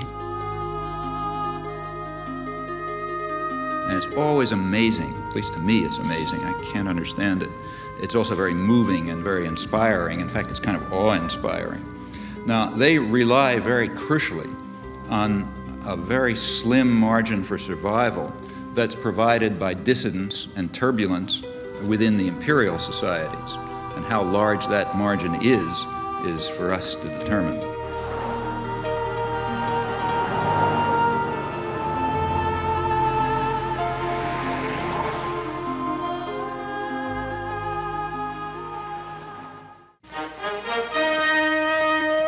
In today's on-the-spot assignment, we're going to see just what's behind the making of movies. The director and the crew are shooting a documentary film. Let's take a closer look. Bob, this word documentary, what would you say is the difference between a documentary film and a feature movie? Well, there are a good many differences. One would be length. Generally speaking, documentaries are a good deal shorter than feature films. Also, documentaries have something to say in the way of a message. They are informational films. Also, another term that's used interchangeably with documentary is the word actuality films. Bob, is this the thing you hold up in front of the camera before each scene? This is a clapperboard, yes. This identifies on the visual camera the scene number and the take number, and also, as you heard, on the soundtrack. The editor back at the studio puts the two pieces of film together, matches where the lips of the clapper come together, and there you are in sync. Before the break, you were mentioning the media putting forth the information that the power elite want. I'm not sure if I understand, how does the power elite do this, and why do we stand for it? Why does it work so well? Okay, well, I think here we have to, I mean, there are really two questions here. One, is this picture of the media true? And there you have to look at the evidence. I mean, I've given one example, and that shouldn't convince anybody. One has to look at a lot of evidence to see whether this is true. I think anyone who investigates it will find out that the evidence to support it is simply overwhelming. In fact, it's probably one of the best supported conclusions in the social sciences. But the other question is, how does it work? Your choice, I'm the media guy. You're the media. What would you like? I got you an International Herald Tribune. You want that? Anything in a Western language which doesn't include that. What do you got? Financial Times? Absolutely. That's the only paper that tells the truth. Did you get the one where they've been debating back and forth? NRC Handelsblatt. Handelsblatt. Okay, that's the...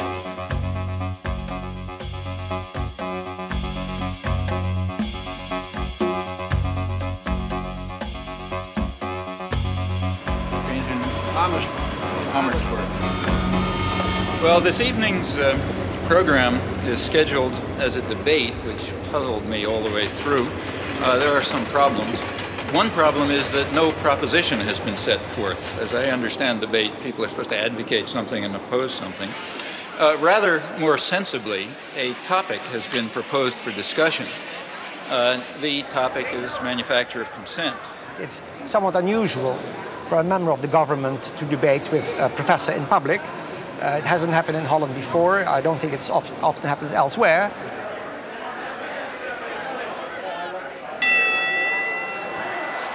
Mr. Borgestein, the floor is yours. Now, we all know that a theory can never be established merely by examples. It can only be established by showing some internal inherent logic. Professor Chomsky has not done so. Professor Chomsky? He's quite right when he says you can't just pick examples. You have to do them in a rational way.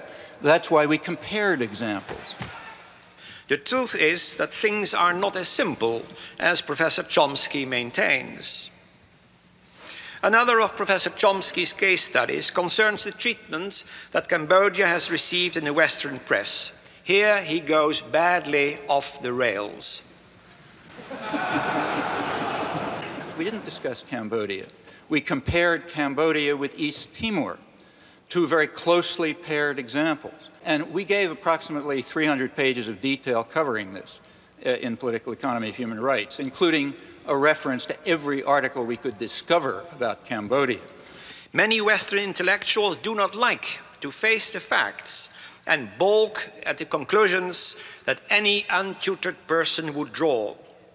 Many people are very irritated by the fact that we exposed the extraordinary deceit over Cambodia and paired it with the simultaneous suppression of the US-supported ongoing atrocities in Timor. People don't like that. For one thing, we were challenging the right to lie in defense of the state. For another thing, we were exposing the apologetics and support for actual ongoing atrocities. That doesn't make you popular. Where did he learn about the atrocities in East Timor or in Central America, if not in the same free press which he so derides? You can find out where I learned about them by looking at my footnotes. I learned about them from human rights reports, from church reports, from refugee studies, and extensively from the Australian press. There was nothing from the American press because it was silenced. Chairman, this is an attempt at intellectual intimidation. These are the ways of the bully. Professor Chomsky uses the oldest debating trick on record. He erects a man of straw and proceeds to hack away at him. Professor Chomsky calls this the manufacture of consent. I call it the creation of consensus.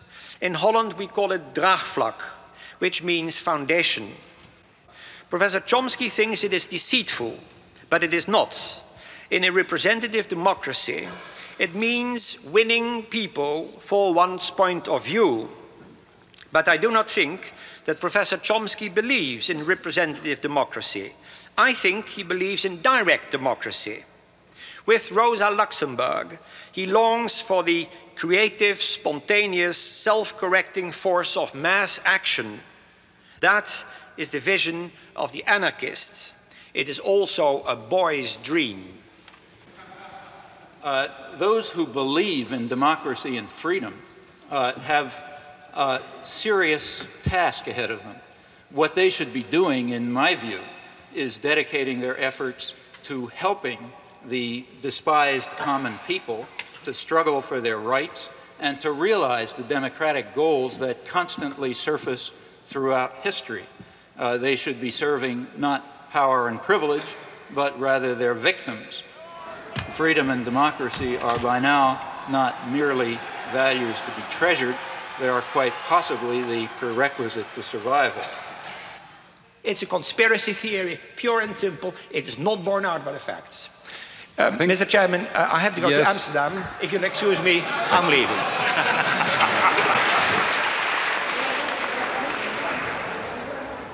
One thing is sure,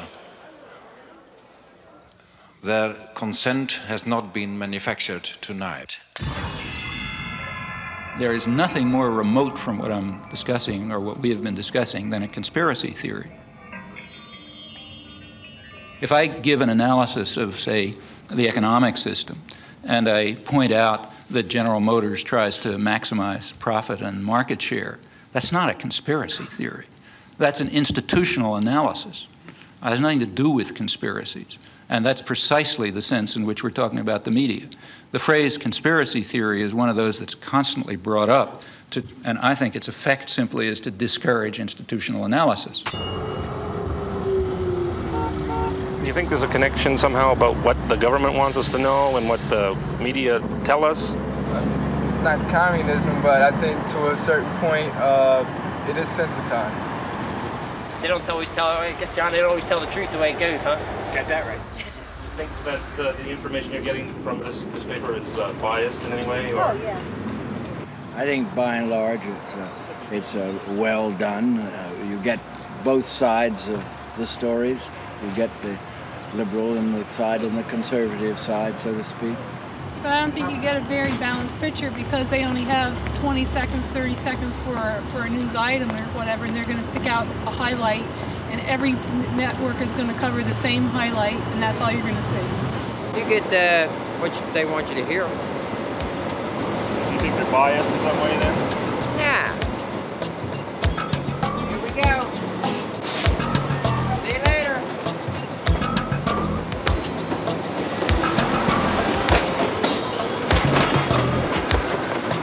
Is it possible for the lights to get a little brighter so I can see somebody out there?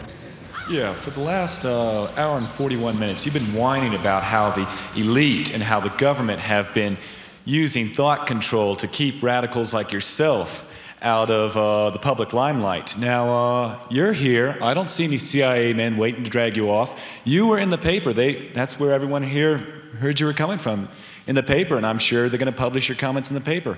Now, a lot of countries, you would have been shot for what you have done today. So what are you whining about?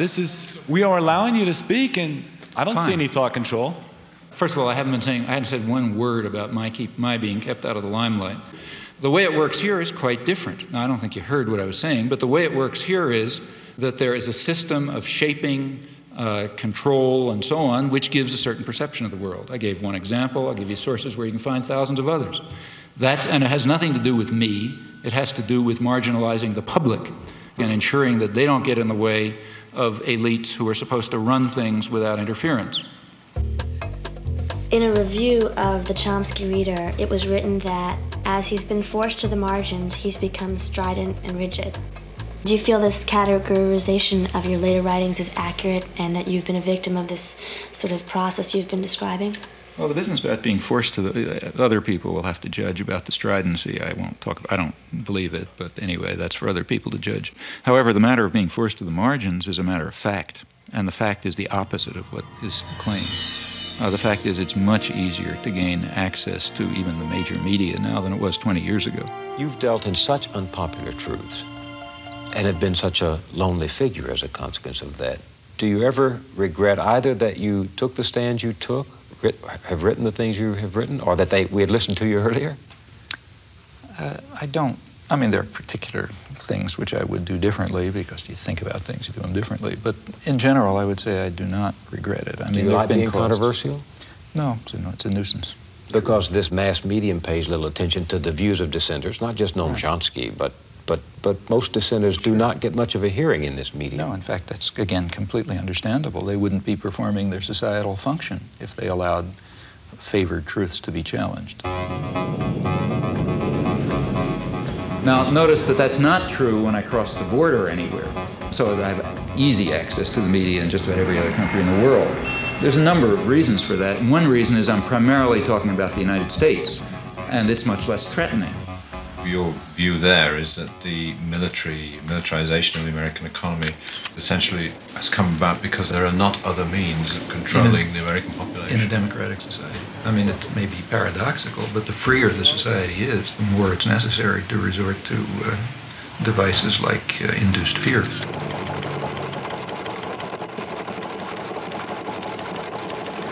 Okay, I'll go along with that. Arguably, he is the most important intellectual alive today. And if my program can give him 500,000 people listening or 750,000 people listening, I'll be delighted. Okay, Professor, and you're on time. Wartime planners understood that actual war aims should not be revealed. Part of the reason why the media in Canada and Belgium and so on are more open is that it just doesn't matter that much what people think. It matters very much what the politically articulate sectors of the population, those narrow minorities, think and do in the United States because of its overwhelming dominance on the world scene. But of course, that's also a reason for wanting to work here. What we might call the fifth freedom, the freedom to rob, exploit, and dominate, and to curb mischief by any feasible means. Let's conclude, not include. The United States is ideologically narrower in general than other countries. Furthermore, the structure of the American media is such as to pretty much eliminate critical discussion. Our guests are as far apart on the contra question as American intellectuals can be. Now, if we had the slightest concern with democracy, which we do not in our foreign affairs and never have, we would turn to countries where we have influence, like El Salvador. Now, in El Salvador, they don't call the archbishop bad names. What they do is murder him. They do not censor the press. They wiped the press out. They sent the army in to blow up the church radio station. The editor of the independent newspaper was found in a ditch, mutilated and cut to pieces with machete. May I continue? I did not interrupt you. Don't you ever want to put a time value on anything you say, or do you want to lie systematically on television? I'm talking about 1980. You are a systematic liar. Did these things happen or didn't they? These things did not happen in the context in which you suggest at all. You are a phony, mister, and it's time that the people read you correctly. It's clear why you want to divert me from the discussion that No, it's not. It's because you just get tired of rubbish. But let's continue with... Except we can't. I'm afraid we're out of time. We thank you both, John Silver and Noam Chomsky. Okay. Last time you were here, You spoke about how when you go overseas, you are given access to the mass media. But here, that doesn't seem to be the case. Has that changed at all? Have you ever been invited to appear on Nightline or Brinkley? Yes, I have a couple times been invited to speak on Nightline. I couldn't do it. I had another talk and something or other. And to tell you the honest truth, I don't really care very much. FAIR, the media monitoring group, published a very interesting study of Nightline. It shows that their conception of a spectrum of opinion is ridiculously narrow, at least by European or world standards.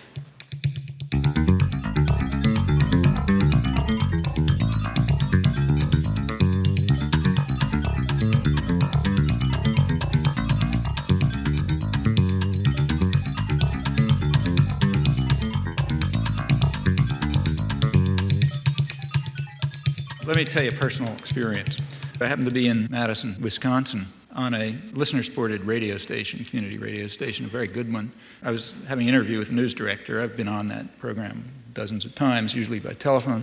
And he's very good. He gets to all sorts of people. And he started the interview by playing for me a tape of an interview that he had just had and had broadcast with the guy who's some mucky-muck in Nightline. I think his name is Jeff Greenfield or some such name. Does that name mean anything? I'm Jeff Greenfield for Nightline in New York. What about just in the selection of guests to analyze things? Why is Noam Chomsky never on Nightline? I couldn't begin to tell you. He's one of the leading intellectuals in the entire world. I have no idea. I mean, I can make some guesses. He may be one of the leading intellectuals who can't talk on television. You know, that's a standard that's very important to us. If you got a 22-minute show and a guy takes 5 minutes to warm up, now I don't know whether Chomsky does or not, he's out. One of the reasons why Nightline has the usual suspects is one of the things you have to do when you book a show is know that the person can make the point within the framework of television. And if people don't like that, they should understand it is about as sensible to book somebody who will take 8 minutes to give an answer as it is to book somebody who doesn't speak English. But in the normal given flow, that's another culture-bound thing. We got to have English-speaking people. We also need concision. So Greenfield, or whatever his name is, hit the nail on the head. The U.S. media are alone in that it is, you must meet the condition of concision. You got to say things between two commercials or in 600 words. And that's a very important fact, because the beauty of concision, you know, saying a couple of sentences between two commercials, the beauty of that is that you can only repeat conventional thoughts. I was reading Chomsky 20 years ago. I think his notion, didn't he co-author a new book called Engineering Consent or The Manufacturing of Consent? I mean, some of that stuff to me looks like it's from Neptune. This is the first time the Neptune system has been seen clearly by human eyes. These pictures, taken only hours ago by Voyager 2, are its latest contribution. You know, he's perfectly entitled to say that I'm seeing it through a prism, too. But my view of that, of his notions about the limits of debate in this country, is absolutely wacko. Suppose I get up on Nightline, say, and I'm given whatever it is, 2 minutes, and I say Gaddafi is a terrorist, Khomeini is a murderer, you know, et cetera, et cetera. The Russians, you know, invaded Afghanistan, all this sort of stuff. I don't need any evidence. Everybody just nods. On the other hand, suppose you say something that just isn't regurgitating conventional pieties. Suppose you say something that's the least bit unexpected or controversial. Suppose you say, I mean, the biggest international terror operations that are known are the ones that are run out of Washington. Or suppose you say, what happened in the 1980s is the U.S. government was driven underground. Suppose I say the United States is invading South Vietnam, as it was. The best political leaders are the ones who are lazy and corrupt. If the Nuremberg laws were applied, then every post-war American president would have been hanged. The Bible is probably the most genocidal book in our total canon. Education is a system of imposed ignorance. There's no more morality in world affairs fundamentally than there was in the time of Genghis Khan. They're just different, you know, they're just different factors to be concerned with. Now, Chomsky, thank you. Well, you know, people will quite reasonably expect to know what you mean. Why did you say that? I never heard that before. If you said that, you better have a reason, you know, you better have some evidence. In fact, you better have a lot of evidence, because that's a pretty startling comment. You can't give evidence if you're stuck with concision. You know, that's the genius of this structural constraint.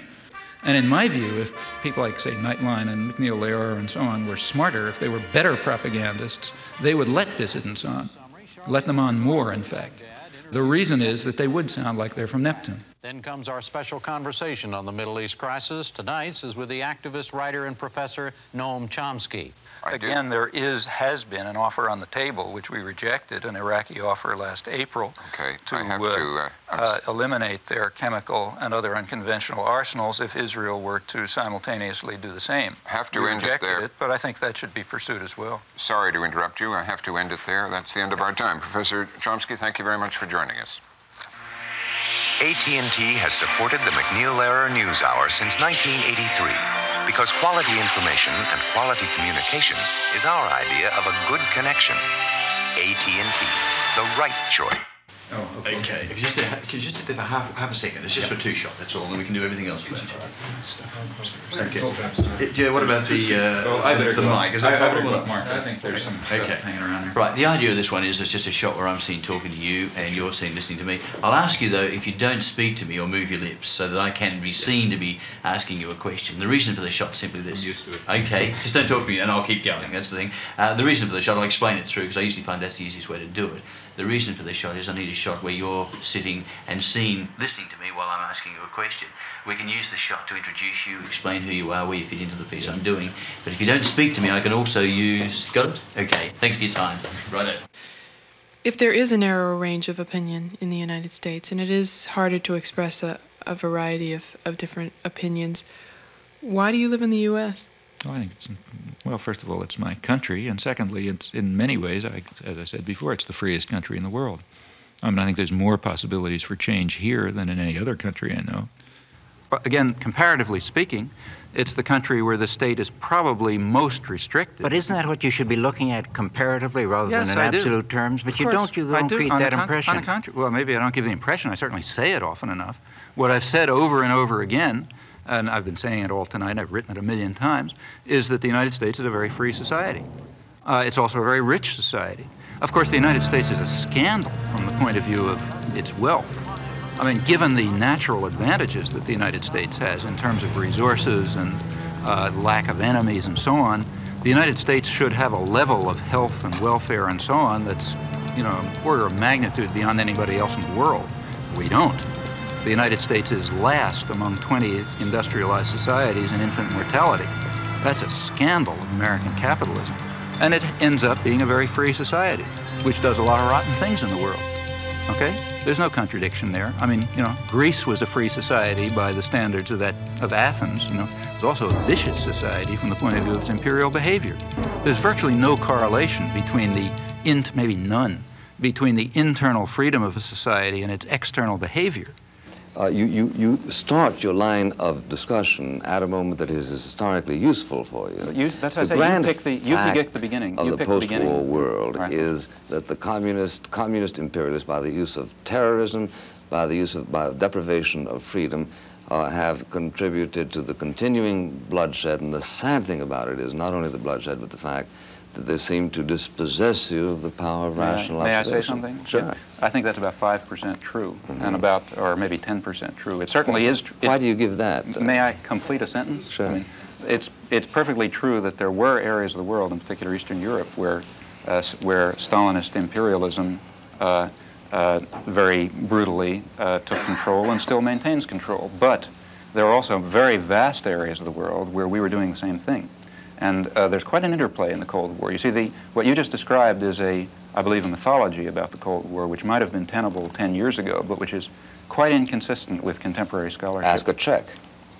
Ask a Guatemalan, ask a Dominican, ask a person from the Dominican Republic, ask a person from South Vietnam, ask a Thai. Well, obviously we can't get away if you can't distinguish between the nature of our venture in Guatemala and the nature of the Soviet Union's in Prague. Then we have real difficulty. Explain to me the difference. Sorry. Now, what about making the media more responsive and democratic? Well, there are very narrow limits to that.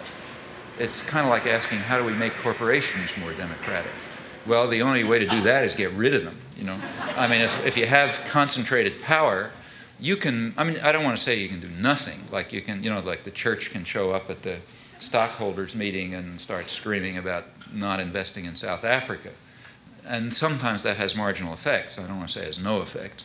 But you can't really affect the structure of power, because to do that would be a social revolution. And unless you're ready for a social revolution, that is, power is going to be somewhere else, the media are going to have their present structure and they're going to represent their present interests. Now, that's not to say that one shouldn't try to do things. I mean, it makes sense to try to push the limits of a system.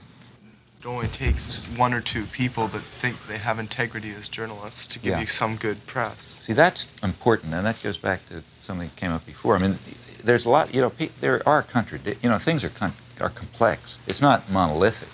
I mean, the mass media themselves are complicated institutions with internal contradictions. So on the one hand, there's the commitment to indoctrination and control, but on the other hand, there's the sense of professional integrity. She works alone, as her own boss, writing newspaper columns and producing radio commentaries for a hodgepodge of small clients across the country. This so-called leather-lung Texan has been firing questions at our chief executives for almost 40 years. And many a young man in this country is being disillusioned totally by his government these days. Well, this is a question which you very properly bring to the attention of the nation. It's not that we haven't been holding press conferences. I was just waiting for Sarah to come back. Mr. President, that's very nice of you, and I appreciate it. Sarah, I want to call your attention to a real problem we've got in this country today. Those unique and often terrifying McClendon questions reflect her desire to dig out information. And I wanted to ask your new man what he feels. With enough know-how and persistence, she usually gets her man. What would you do if you were in a situation where you were trying to be an honest reporter and you were worried sick about your country and you saw how sick it was, and you were facing this weak White House and a weak Congress as a reporter? What would you do? I think there are a lot of reporters who do a very good job. In fact, I have a lot of friends in the press who I think do a terrific job. I know they are, but I mean, they want to. But now, what? Well, you have to first of all, you have to understand what the system is, and smart reporters do understand what it is. You have to understand what the pressures are, what the commitments are, what the barriers are, and what the openings are. Like right after the Iran-Contra hearings, a lot of good reporters understood, well, things are going to be a little more open for a couple of months. So they could ram through stories that they knew they couldn't even talk about before. After Watergate. And the same after Watergate. And then, it closes up again and so on. Most people, I imagine, simply internalize the values. That's the easiest way and the most successful way. You just internalize the values, and then you regard yourself, in a way, correctly as acting perfectly freely. All right, let's get to the White House now, where I think veteran correspondent Frank Sesno could tell us a little bit about self-censorship. That inertial guidance system's always going on, isn't it? Is there any formal censorship there? Well, there's no self-censorship, Reed. If somebody tells me something, I'm going to pass it on, unless there's a particular and compelling reason not to. I can't deny that I wouldn't like to have access to the Oval Office and all the same maps and charts and graphs that the president's looking at, but that's not possible, it's not realistic, and it's probably not even desirable.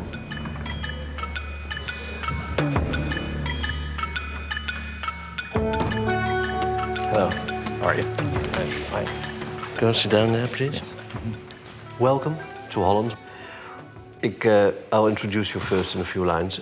Professor Chomsky, Noam Chomsky, is nu 60 en is ongeveer de meest controversiële intellectueel van Amerika. Dat is ook alweer een platitude, maar zo wordt hij nu eenmaal altijd genoemd. Chomsky has been called the Einstein of modern linguistics. The New York Times has said he's arguably the most important intellectual alive today, but his presence here has sparked a protest.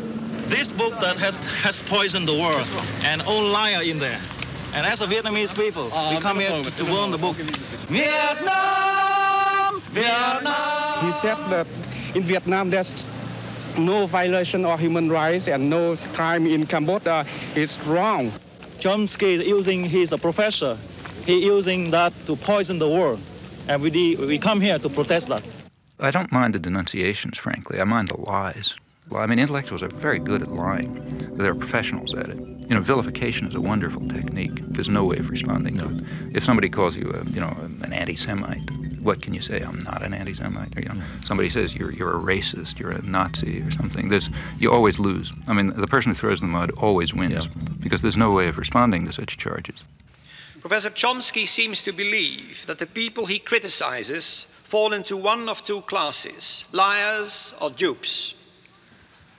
Consider what happens when I discuss the case of Robert Faurisson. Let me recall the facts. Let's not go into details, please, because the details happen to be important. Yes, but I have only one question on the Faurisson question. Do the facts matter or don't they matter? Of course they do. Well, let me tell you what the facts are then. Faurisson says that the massacre of the Jews in the Holocaust is a historic lie.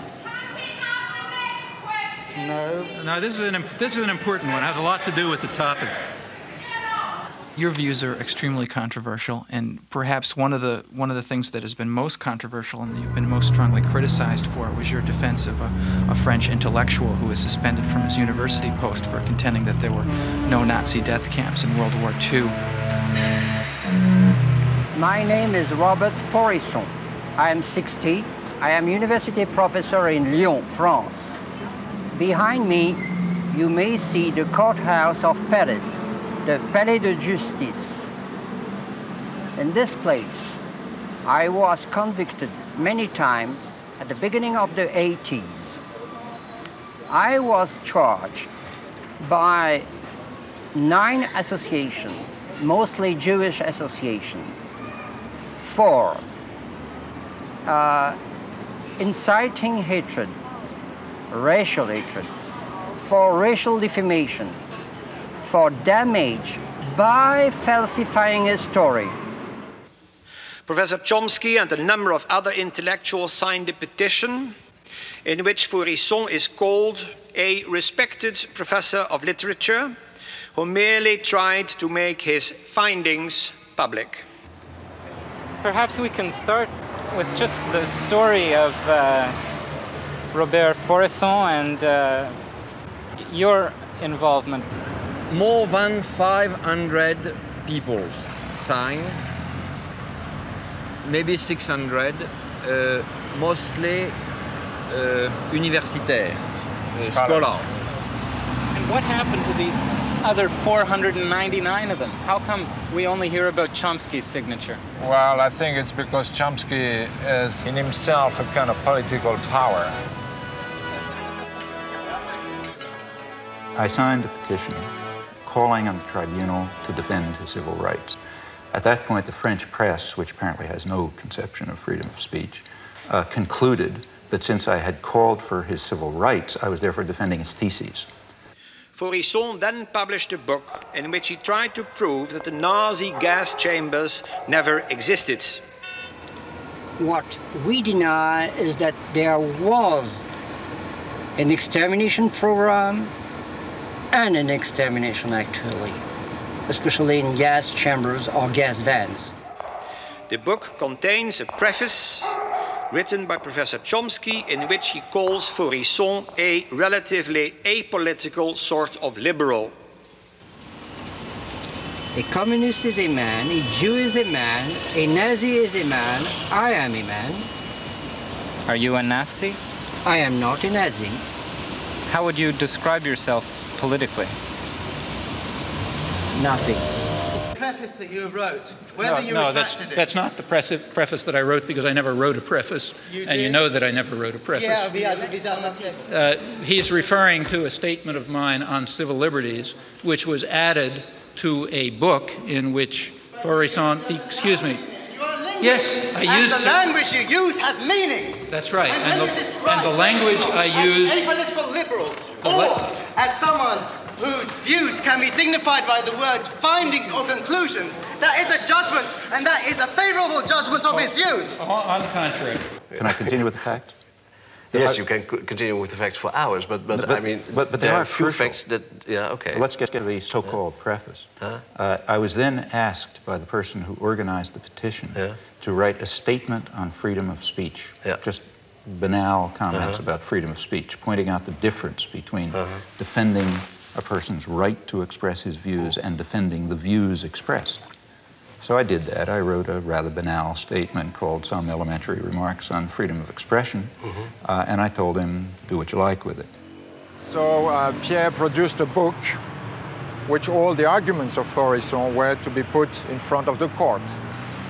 And we thought wise to use the text of Noam Chomsky as a kind of warning, a foreword, to say that it was a matter of freedom of expression, freedom of thought, freedom of research. Why did you try at the last moment to get it back from the book? That's the one thing I'm sorry about. But that's the real important thing. It's of not. Course, You mean the fact that I tried to retract because with that you said it was wrong of you to do it. See, in fact, take a look at what I wrote a letter, which was then publicized, in which I said, look, things have reached the point where the French intellectual community simply is incapable of understanding the issues. At this point, it's just going to confuse matters even more if my comments on freedom of speech happen to be attached to this book, which I didn't know existed. So just to clarify things, you better separate them. Now, in retrospect, I think I probably shouldn't have done that. I should have just said, fine, then let it appear, because it ought to appear. But that's, apart from that, I regard this as not only trivial, but as compared with other positions I've taken on freedom of speech, invisible. I do not think that the state ought to have the right to determine historical truth and to punish people who deviate from it. I'm not willing to give the state that right, even if they happen to But are you denying that the gas chambers ever existed? But I'm saying if you believe in freedom of speech, you believe in freedom of speech for views you don't like. I mean, Goebbels was in favor of freedom of speech for views he liked, right? So was Stalin. If you're in favor of freedom of speech, that means you're in favor of freedom of speech precisely for views you despise. Otherwise, you're not in favor of freedom of speech. There's two positions you can have on freedom of speech. Now, you can decide which position you want. With regard to my defense of the utterly offensive, the people who express utterly offensive views, I haven't the slightest doubt that every commissar says, you're defending that person's views. No, I'm not. I'm defending his right to express them. The difference is crucial, and the difference has been understood outside of fascist circles since the 18th century. Is there anything like objectivity, or scientific objectivity, reality? As a scientist, look, I'm not saying I defend the views. Look, if somebody publishes a scientific article, which I disagree with, I do not say the state ought to put him in jail, right? All right, but you don't have to support him right away and say, you know, I support him just for the sake of everybody saying that, you know, whatever he wants to say. Suppose this guy is taken to court and charged with falsification. Then I'm going to defend him, even if I disagree. But he wasn't taken to court. Oh, you're wrong.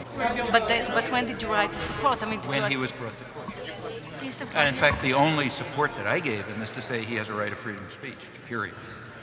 There is no doubt in my mind that the example that I gave about this story is the Holocaust did not exist is very, very typical. I'll give you another example about how much of the American press believes that Forresson has anything to say, or any press? How much of the press in France? Since I followed... What percentage would you say? I'll tell you. Is it higher than zero? Is it higher than zero? I'll tell you. Have you ever seen anything in any newspaper or any journal saying that this man is anything other than a lunatic? I'll try to answer. I'll try to answer. I think that I just followed the case. That's a simple question. I followed the case 5 or 6 years ago, and I happened to see that Noam Chomsky was in for strong criticism, even from some of his supporters, for doing something which could be interpreted only in terms of a campaign against Israel. Going back years, I am absolutely certain that I've taken far more extreme positions on people who deny the Holocaust than you have. For example, you go back to my earliest articles and you'll find that I say that even to enter into the arena of debate on the question of whether the Nazis carried out such atrocities is already to lose one's humanity. So I don't even think you ought to discuss the issue if you want to know my opinion. But if anybody wants to refute Forresson, there's certainly no difficulty in doing so.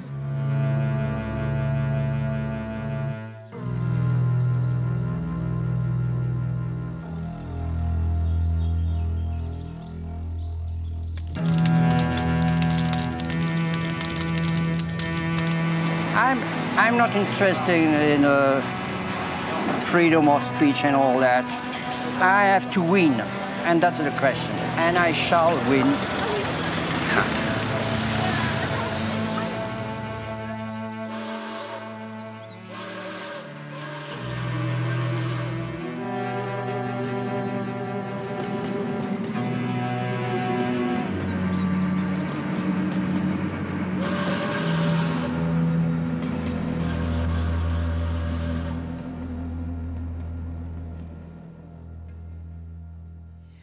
I'm just an ordinary mom who just thinks in terms of, I don't want to someday be holding my grandchildren and watching something horrible happen and feel like I didn't do anything.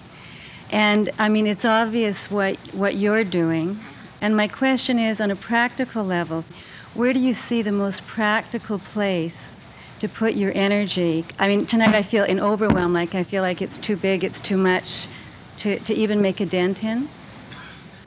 The way things change is because lots of people are working all the time. And, you know, they're working in their communities, in their workplace, or wherever they happen to be, and they're building up the basis for popular movements which are going to make changes. That's the way everything has ever happened in history, you know, whether it was the end of slavery or whether it was the democratic revolutions or anything you want, you name it, that's the way it worked. You get a very false picture of this from the history books. In the history books, there's a couple of leaders, you know, George Washington or Martin Luther King or whatever. And I don't want to say that those people are unimportant, like Martin Luther King was certainly important, but he was not the civil rights movement. Martin Luther King can appear in the history books because lots of people whose names you will never know and whose names are all forgotten and who may have been killed and so on were working down in the South. When you have active activists and people concerned and people devoting themselves and dedicating themselves to social change or issues or whatever, then people like me can appear, and we can appear to be prominent, but that's only because somebody else is doing the work. My work, whether it's giving hundreds of talks a year or spending 20 hours a week writing letters or writing books, is not directed to intellectuals and politicians. It's directed to what are called ordinary people. Yeah. And what I expect from them is, in fact, exactly what they are, that they should try to understand the world and act in accordance with their decent impulses, and that they should try to improve the world. And many people are willing to do that, but they have to understand. And in fact, as far as I can see, in these things, I feel that I'm simply helping people develop courses of intellectual self-defense. What did you mean by that? What would such a course be? I don't mean go to school, because you're not going to get it there. It means you have to develop an independent mind and work on it. Now, that's extremely hard to do alone. You know? The beauty of our system is it isolates everybody. Each person is sitting alone in front of the tube. You know? Now, it's very hard to have ideas or thoughts under those circumstances. You can't fight the world alone. Some people can, but it's pretty rare. The way to do it is through organization. So courses of intellectual self-defense will have to be in the context of political and other organization. And it makes sense, I think, to look at what the institutions are trying to do and to take that almost as a key. What they're trying to do is what we're trying to combat. If they're trying to keep people isolated and separate and and so on, well, we're trying to do the opposite. We're trying to bring them together. So in your local community, you want to have sources of alternative action. People with parallel concerns, maybe differently focused, but at the core, sort of similar values and a similar interest in helping people learn how to defend themselves against external power and taking control of their lives and, you know, reaching out your hand to people who need it. That's a common array of concerns. You can learn about your own values and you can figure out how to defend yourself and so on in conjunction with others. Are there one or two publications that I, as an average person, a biologist, can read to bypass this filter of our press? Now, if you ask what media can I turn to get the right answers, first of all, I wouldn't tell you that because I don't think there's an answer. The right answers are what you decide are the right answers. Maybe everything I'm telling you is wrong, okay? Could perfectly well be, I'm the God, but that's nothing for you to figure out. I mean, I could tell you what I think happens to be more or less right, but there isn't any reason why you should pay any attention to it. What impact do you feel alternative media is currently having or could potentially have? I'm actually a little more interested in its potential. And just to define my terms, by alternative media, I'm referring to media that are or could be citizen-controlled as opposed to state or corporate control. You know, that's what's kept people together. To the extent that people are able to do something constructive, it's because they have some way of interacting. I mean, I've always felt it would be a very positive thing, and it should be pushed as far as it can go. I think it's going to have a very hard time. There's just such a concentration of resources and power that alternative media, while extremely important, are going to have quite a battle. It's true there are things which are small successes, but it's because people have just been willing to put in incredible effort. Like, say, take Z Magazine. I mean, that's a national magazine which literally has a staff of 2 and no resources. Tell us a little about Z Magazine, what it is and what makes it different. Go ahead. Go ahead. Thank you. We just wanted to do a magazine that would address all the sides of political life: economics, race, gender, authority, political relations. And we wanted to do it in a way that would incorporate an attention to how to not only understand what's going on, but how to make things better, what to aim toward, and to provide at the same time humor, culture, a kind of a magazine that people could relate to and could get a lot out of and could participate in. And what we wanted to do, which we didn't think was provided by the existing magazines, was to give it a real activist slant so that it could be very useful to the variety of movements in the country. And we just felt there wasn't a magazine that reflected that inspired people and that gave people sort of a strategy and perhaps even a vision of how things could be better.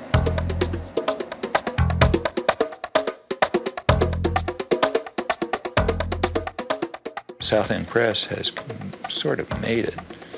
That is, they're surviving. It's a small collective, again, with no resources, and they put out a lot of books, including quite a lot of good books. But for a South End book to get reviewed is almost impossible. Editorially and business-wise, we make decisions based on a politics that no corporate publisher can really advocate because of their ties to corporate America. We can solicit manuscripts based on what we feel is the relevance for the movement, and we can make our business decisions based on whether we feel people can afford our books, whether we feel that a book might not make that much money, but it needs to be out there, and maybe there's 1,000 people who would buy it. And those are criteria that we feel are very precious in this day of corporate mergers. Well, and likewise our structure about sharing work and continuing our training process as long as we're at the press. There are losses there in terms of productivity, but in terms of empowerment, all of us are then able to say, my perspective is different from yours, then all of our intelligence gets used in making those decisions, and not just whoever happens to have done it the longest, whoever happens to have graduated from the best schools in order to be the best editor, making all the decisions and only using his or her intelligence. Listener-supported radio in the United States has undergone a remarkable growth in the last decade. It's perhaps the fastest growing alternative media. There are many reasons for this. First and foremost is that it's enormously economical, and it reaches communities that have not been served by community radio before. And in Boulder in particular, we see with someone like Noam Chomsky, who's been there, I believe, 3 times in the last 6 years, he has a tremendous audience, and KGNU is partly responsible for that because we play his tapes on a regular basis, we play his lectures and his interviews, so when he does come to Boulder and people hear what he has to say, they're able to tune in. It's not something exotic or esoteric that he's talking about. It's material that they're very familiar with, and he's noted this, incidentally. I mean, if there's a listener-supported radio station, that means that people can get daily, every day, a different way of looking at the world, not just what the corporate media want you to see, but a different picture, a different understanding. Not only can you hear it, but you can participate in it. You can add your own thoughts, you know, and you can learn something, and so on. Well, that's the way people become human, you know. That's the way you become human participants in a social and political system. Hello, I'm Ed Robinson, and this is Non-Corporate News. What is non-corporate news, and why is it necessary? I didn't want to just show another film at a library or something. I wanted to make my own statement. I thought it'd be more fun to do, and perhaps I could get other people involved in a project. Besides showing a film, we could make a film or a video. The local cable station's hooked up to 3 communities: Lynn, Swampscott, and Salem. So that's 30,000 people, or 30,000 homes, I'm not sure, but I'm sure a lot of people will see it, and they'll be the kind of people who don't go out to see a film. It'll go right into their houses, so if they're flipping through the channels, they might be able to get a completely new idea of the world.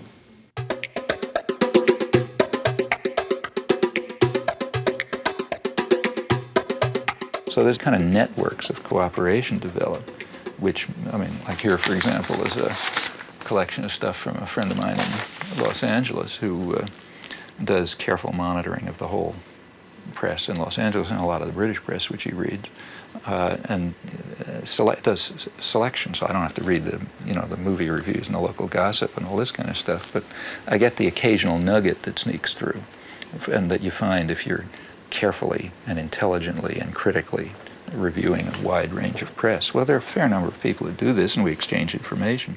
We wrote this, a 2-volume work, in which we saw one another for a couple weeks when we were getting started, but then we wrote 2 volumes, essentially, without seeing one another, just by phone, by mail, and exchanging manuscripts.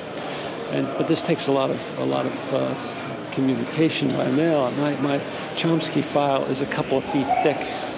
The end result is that you do have access to resources in a way which I doubt that any national intelligence agency can duplicate, a little on scholarship. So there are ways of compensating for the absence of resources. People can do things. Like, for example, I found out about the arms flow to Iran by reading transcripts of the BBC. And by reading an interview somewhere with an Israeli ambassador in one city and reading something else in the Israeli press. Now, okay, the information is there, but it's there to a fanatic, somebody who wants to spend a substantial part of their time and energy exploring it and comparing today's lies with yesterday's leaks and so on. That's a research job. And it's, it just simply doesn't make any sense to ask the general population to dedicate themselves to this task on every issue. I'm not given to false modesty. There are things that I can do, and I know that I can do them reasonably well, including analysis and study, research. I mean, I know how to do that sort of thing, and I think I have a reasonable understanding of the way the world works as much as anyone can. And that turns out to be a very useful resource for people who are doing active organizing, trying to engage themselves in a way which will make it a little bit of a better world. And if you can help in those things or participate in them, well, that's that's rewarding. I wonder if you can envision a time when people like myself, again, the naive people of this world, can again take pride in the United States. And is that even a healthy wish now? Because it may be this hunger for pride in our country that makes us more easily manipulated by the powers that you talk about. I think you first of all have to ask what you mean by your country. Now, if you mean by the country, the government, I don't think you can be proud of it, and I don't think you could ever be proud of it. Or could you be proud of any government? It's not our government, and you shouldn't be. States are violent institutions. The government of any country, including ours, represents some sort of domestic power structure, and it's usually violent. States are violent to the extent that they're powerful. That's roughly accurate. You look at American history, it's nothing to write home about. Why are we here? We're here because, say, some 10 million Native Americans were wiped out. That's not very pretty. Until the 1960s, it was still cowboys and Indians. In the 1970s, for the first time, really, it became possible even for scholarship to try to deal with the facts as they were. For example, to deal with the fact that the Native American population was far higher than had been claimed, millions higher, maybe as many as 10 million higher than had been claimed, and that they had an advanced civilization, and that there was something akin to genocide that took place. Now, we went through 200 years of our history without facing that fact. One of the effects of the 1960s is it's possible to at least begin to come to think about the facts. Well, that's an advance. Do you think that this activism 20 years ago has made a difference in how our society operates now? It has not changed the institutions and the way they function, but it has led to very significant cultural changes. Remember, these movements of the 60s expanded in the 70s and expanded further in the 80s, and they reached into other parts of the society and different issues. A lot of things that seemed outrageous in the 60s are taken for granted today. So, for example, take the feminist movement, for example, which barely began to exist in the 60s. Now it's part of general consciousness and awareness. The ecological movements began in the 70s. The third world solidarity movements were very limited in the 60s. It was really Vietnam. And in the 60s also it was a student movement, as you say. Now it's not. Now it's mainstream America. If there is more dissidence now than you can remember, why do you go on to write that the people feel isolated? Because I think much of the general population recognizes that the organized institutions do not reflect their concerns and interests and needs. They do not feel that they participate meaningfully in the political system. They do not feel that the media are telling them the truth or even reflect their concerns. They go outside of the organized institutions to act. We see more and more of our elected leaders and know less and less of what they're doing. Yeah. This medium does that. Very striking. In fact, the presidential elections have been almost removed from the point where the public even takes them seriously as involving a matter of choice. So what do you think about what goes on in the White House? It's kept too private, I think. Yeah, they should come out. I know. People. Yeah. Who should talk to the people? George Bush. Well, it means that the political system increasingly functions without public input. It means to an increasing extent, not only do people not ratify decisions presented to them, but they don't even take the trouble of ratifying them. They assume that the decisions are going on independently of what they may do in the polling booth. Ratification would be what? Well, ratification would mean a system in which there are two positions presented to me, the voter. I go into the polling booth and I push one or another button depending on which of those positions I want. That's a very limited form of democracy. Really meaningful democracy would mean that I play a role in forming those decisions and creating those positions. And that would be real democracy. That's not We're happening. very far from that. But we're even departing from the point where there is ratification. When you have stage-managed elections with the public relations industry determining what words come out of people's mouth, candidates decide what to say on the basis of tests that determine what the effect will be across the population. Somehow people don't see how profoundly contemptuous that is of democracy.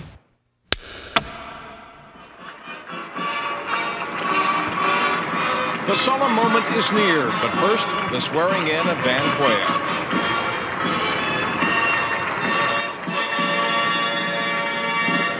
Please move to your seats.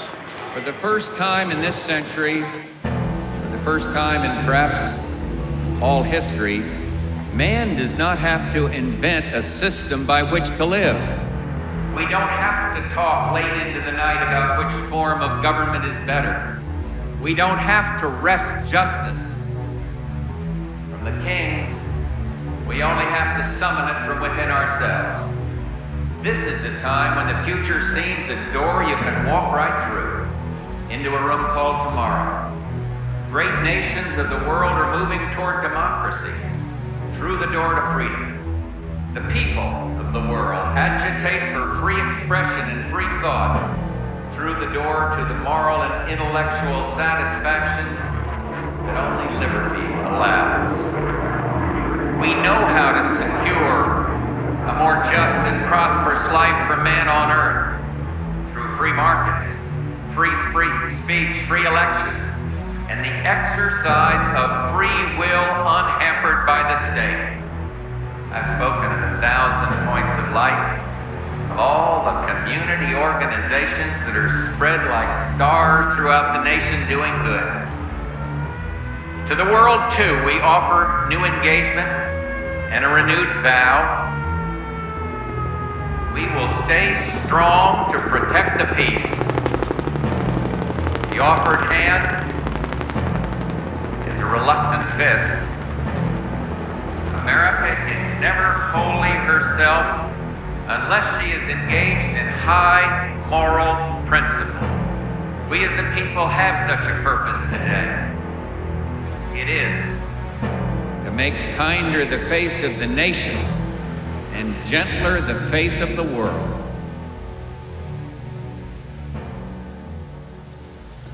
Referring back to your earlier comment about escaping from or doing away with capitalism, I was wondering what scheme, workable scheme, you would put in its place. Me? Or well, what I would, yeah. what would you suggest to others who might be in a position to set it up and get it going? Well, I mean, I think that what used to be called centuries ago wage slavery is intolerable. I mean, I don't think people ought to be forced to rent themselves in order to survive. I think that the economic institutions ought to be run democratically by their participants, by the communities in which they exist, and so on.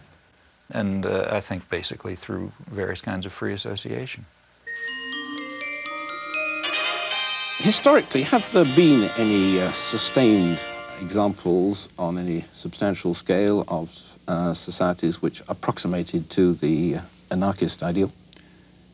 There are small societies, small in number, that have, I think, done so quite well, and there are a few examples of large-scale libertarian revolutions which were largely anarchist in their structure. As to the first, small societies extending over a long period, I myself think the most dramatic example is perhaps the Israeli kibbutzim, which for a long period, may or may not be true today, really were constructed on anarchist principles, that is, of direct worker control, integration of agriculture, industry, service, personal life on an egalitarian basis with direct and, in fact, quite active participation in self-management, and were, I should think, extraordinarily successful. A good example of a really large-scale anarchist revolution, or largely anarchist revolution, in fact, the best example, to my knowledge, is the Spanish Revolution in 1936. And in fact, you can't tell what would have happened. That anarchist revolution was simply destroyed by force, but during the period in which it was alive, I think it was inspiring testimony to the ability of poor working people to organize, manage their affairs extremely successfully without coercion and control.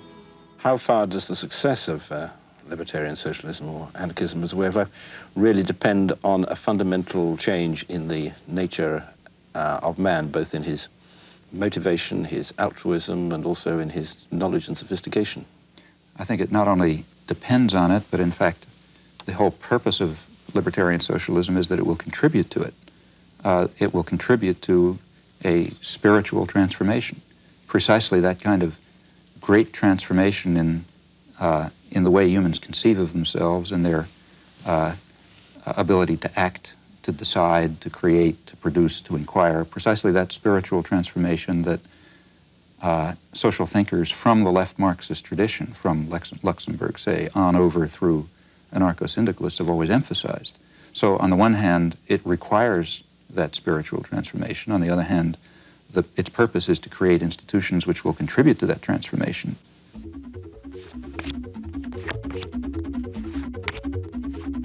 You've written that in looking at contributions of gifted thinkers, one must make sure to understand their contributions, but also to eliminate the errors in them. And of your ideas, what would you guess would be discarded and what would be assimilated by future thinkers? Well, I mean, I would assume virtually everything would be discarded. For example, here we have to distinguish. I mean, the work that I do in my professional area, I mean, if I still believed what I believed 10 years ago, I'd assume the field is dead. So I assume that when next time you read a student's paper, you're going to see something that has to be changed, and you continue to make progress.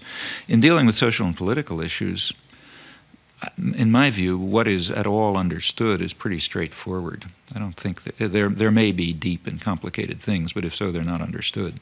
The basic ways, to the extent that we understand society at all, it's pretty straightforward.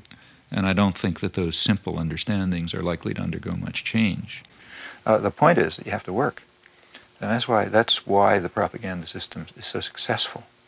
Very few people are going to have the time or the energy or the commitment to carry out the constant battle that's required to get outside of, McNeil Lehrer or Dan Rather or somebody like that. The easy thing to do, you come home from work, you're tired, you've had a busy day, you're not going to spend the evening carrying out a research project. So you turn on the tube and say, it's probably right. or you look at the headlines in the paper, and then you watch the sports or something. And that's basically the way the system of indoctrination works. Sure, the other stuff is there, but you're going to have to work to find it. Modern industrial civilization has developed within a certain system of convenient myths. The driving force of modern industrial civilization has been individual material gain, which is accepted as legitimate, even praiseworthy, on the grounds that private vices yield public benefits in the classic formulation. Now, it's long been understood very well that a society that is based on this principle will destroy itself in time.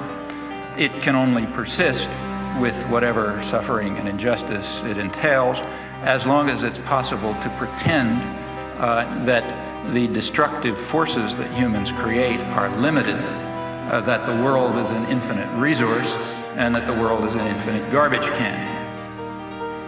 At this stage of history, either one of two things is possible. Either the general population will take control of its own destiny and will concern itself with community interests, guided by values of solidarity and sympathy and concern for others, or alternatively, there will be no destiny for anyone to control.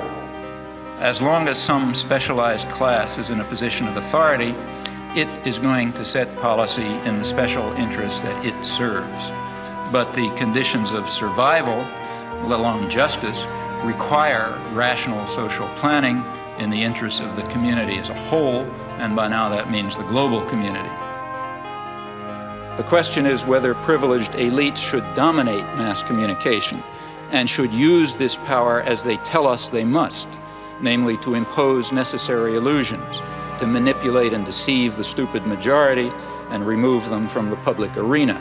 The question in brief is whether democracy and freedom are values to be preserved or threats to be avoided. In this possibly terminal phase of human existence, democracy and freedom are more than values to be treasured. They may well be essential to survival. Thank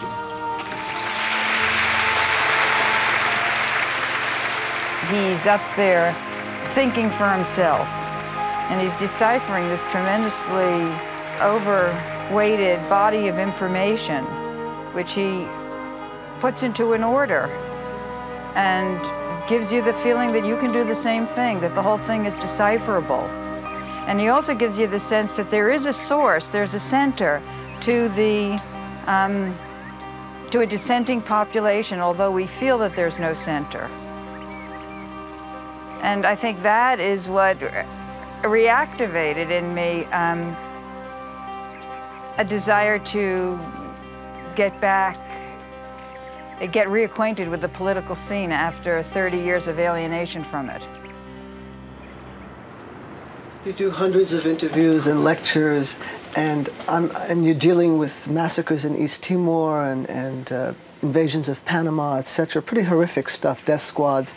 What keeps you going? I mean, don't you get burned out on this material?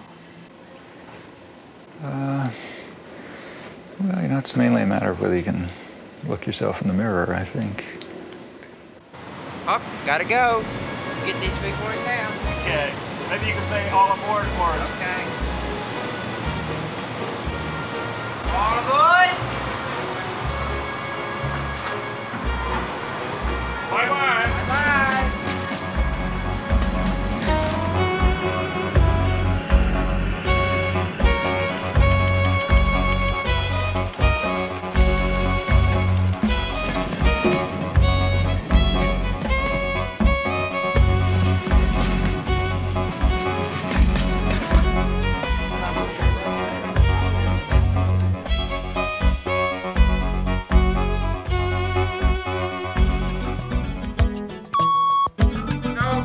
Couldn't see it.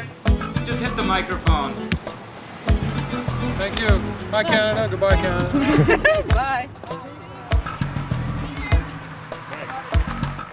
think I've gone past the hour that you agreed to. Can I didn't get the introduction. You said that he's from Harvard. Oh, I heard that. Oh, yes, that is true, yeah. We'll bleep it. Sorry about making you answer that. Oh, that's okay. So short. It worked. Did we hit it in 2 minutes? Or? Well, we did pretty well. Actually, that means less sports, and that's fine with me. You know, the poor people out there, they don't know what's going on. If the people knew what you say here today, there'd be a heck of a change. Thank you. On that optimistic note, Professor Chomsky, thank you very much indeed. So how did it go? Oh, I thought it was sort of technical sounding, but I don't know, there wasn't much of a rhythm. Did you ever think of running for president? If I ran for president, first thing I'd do is tell people not to vote for me.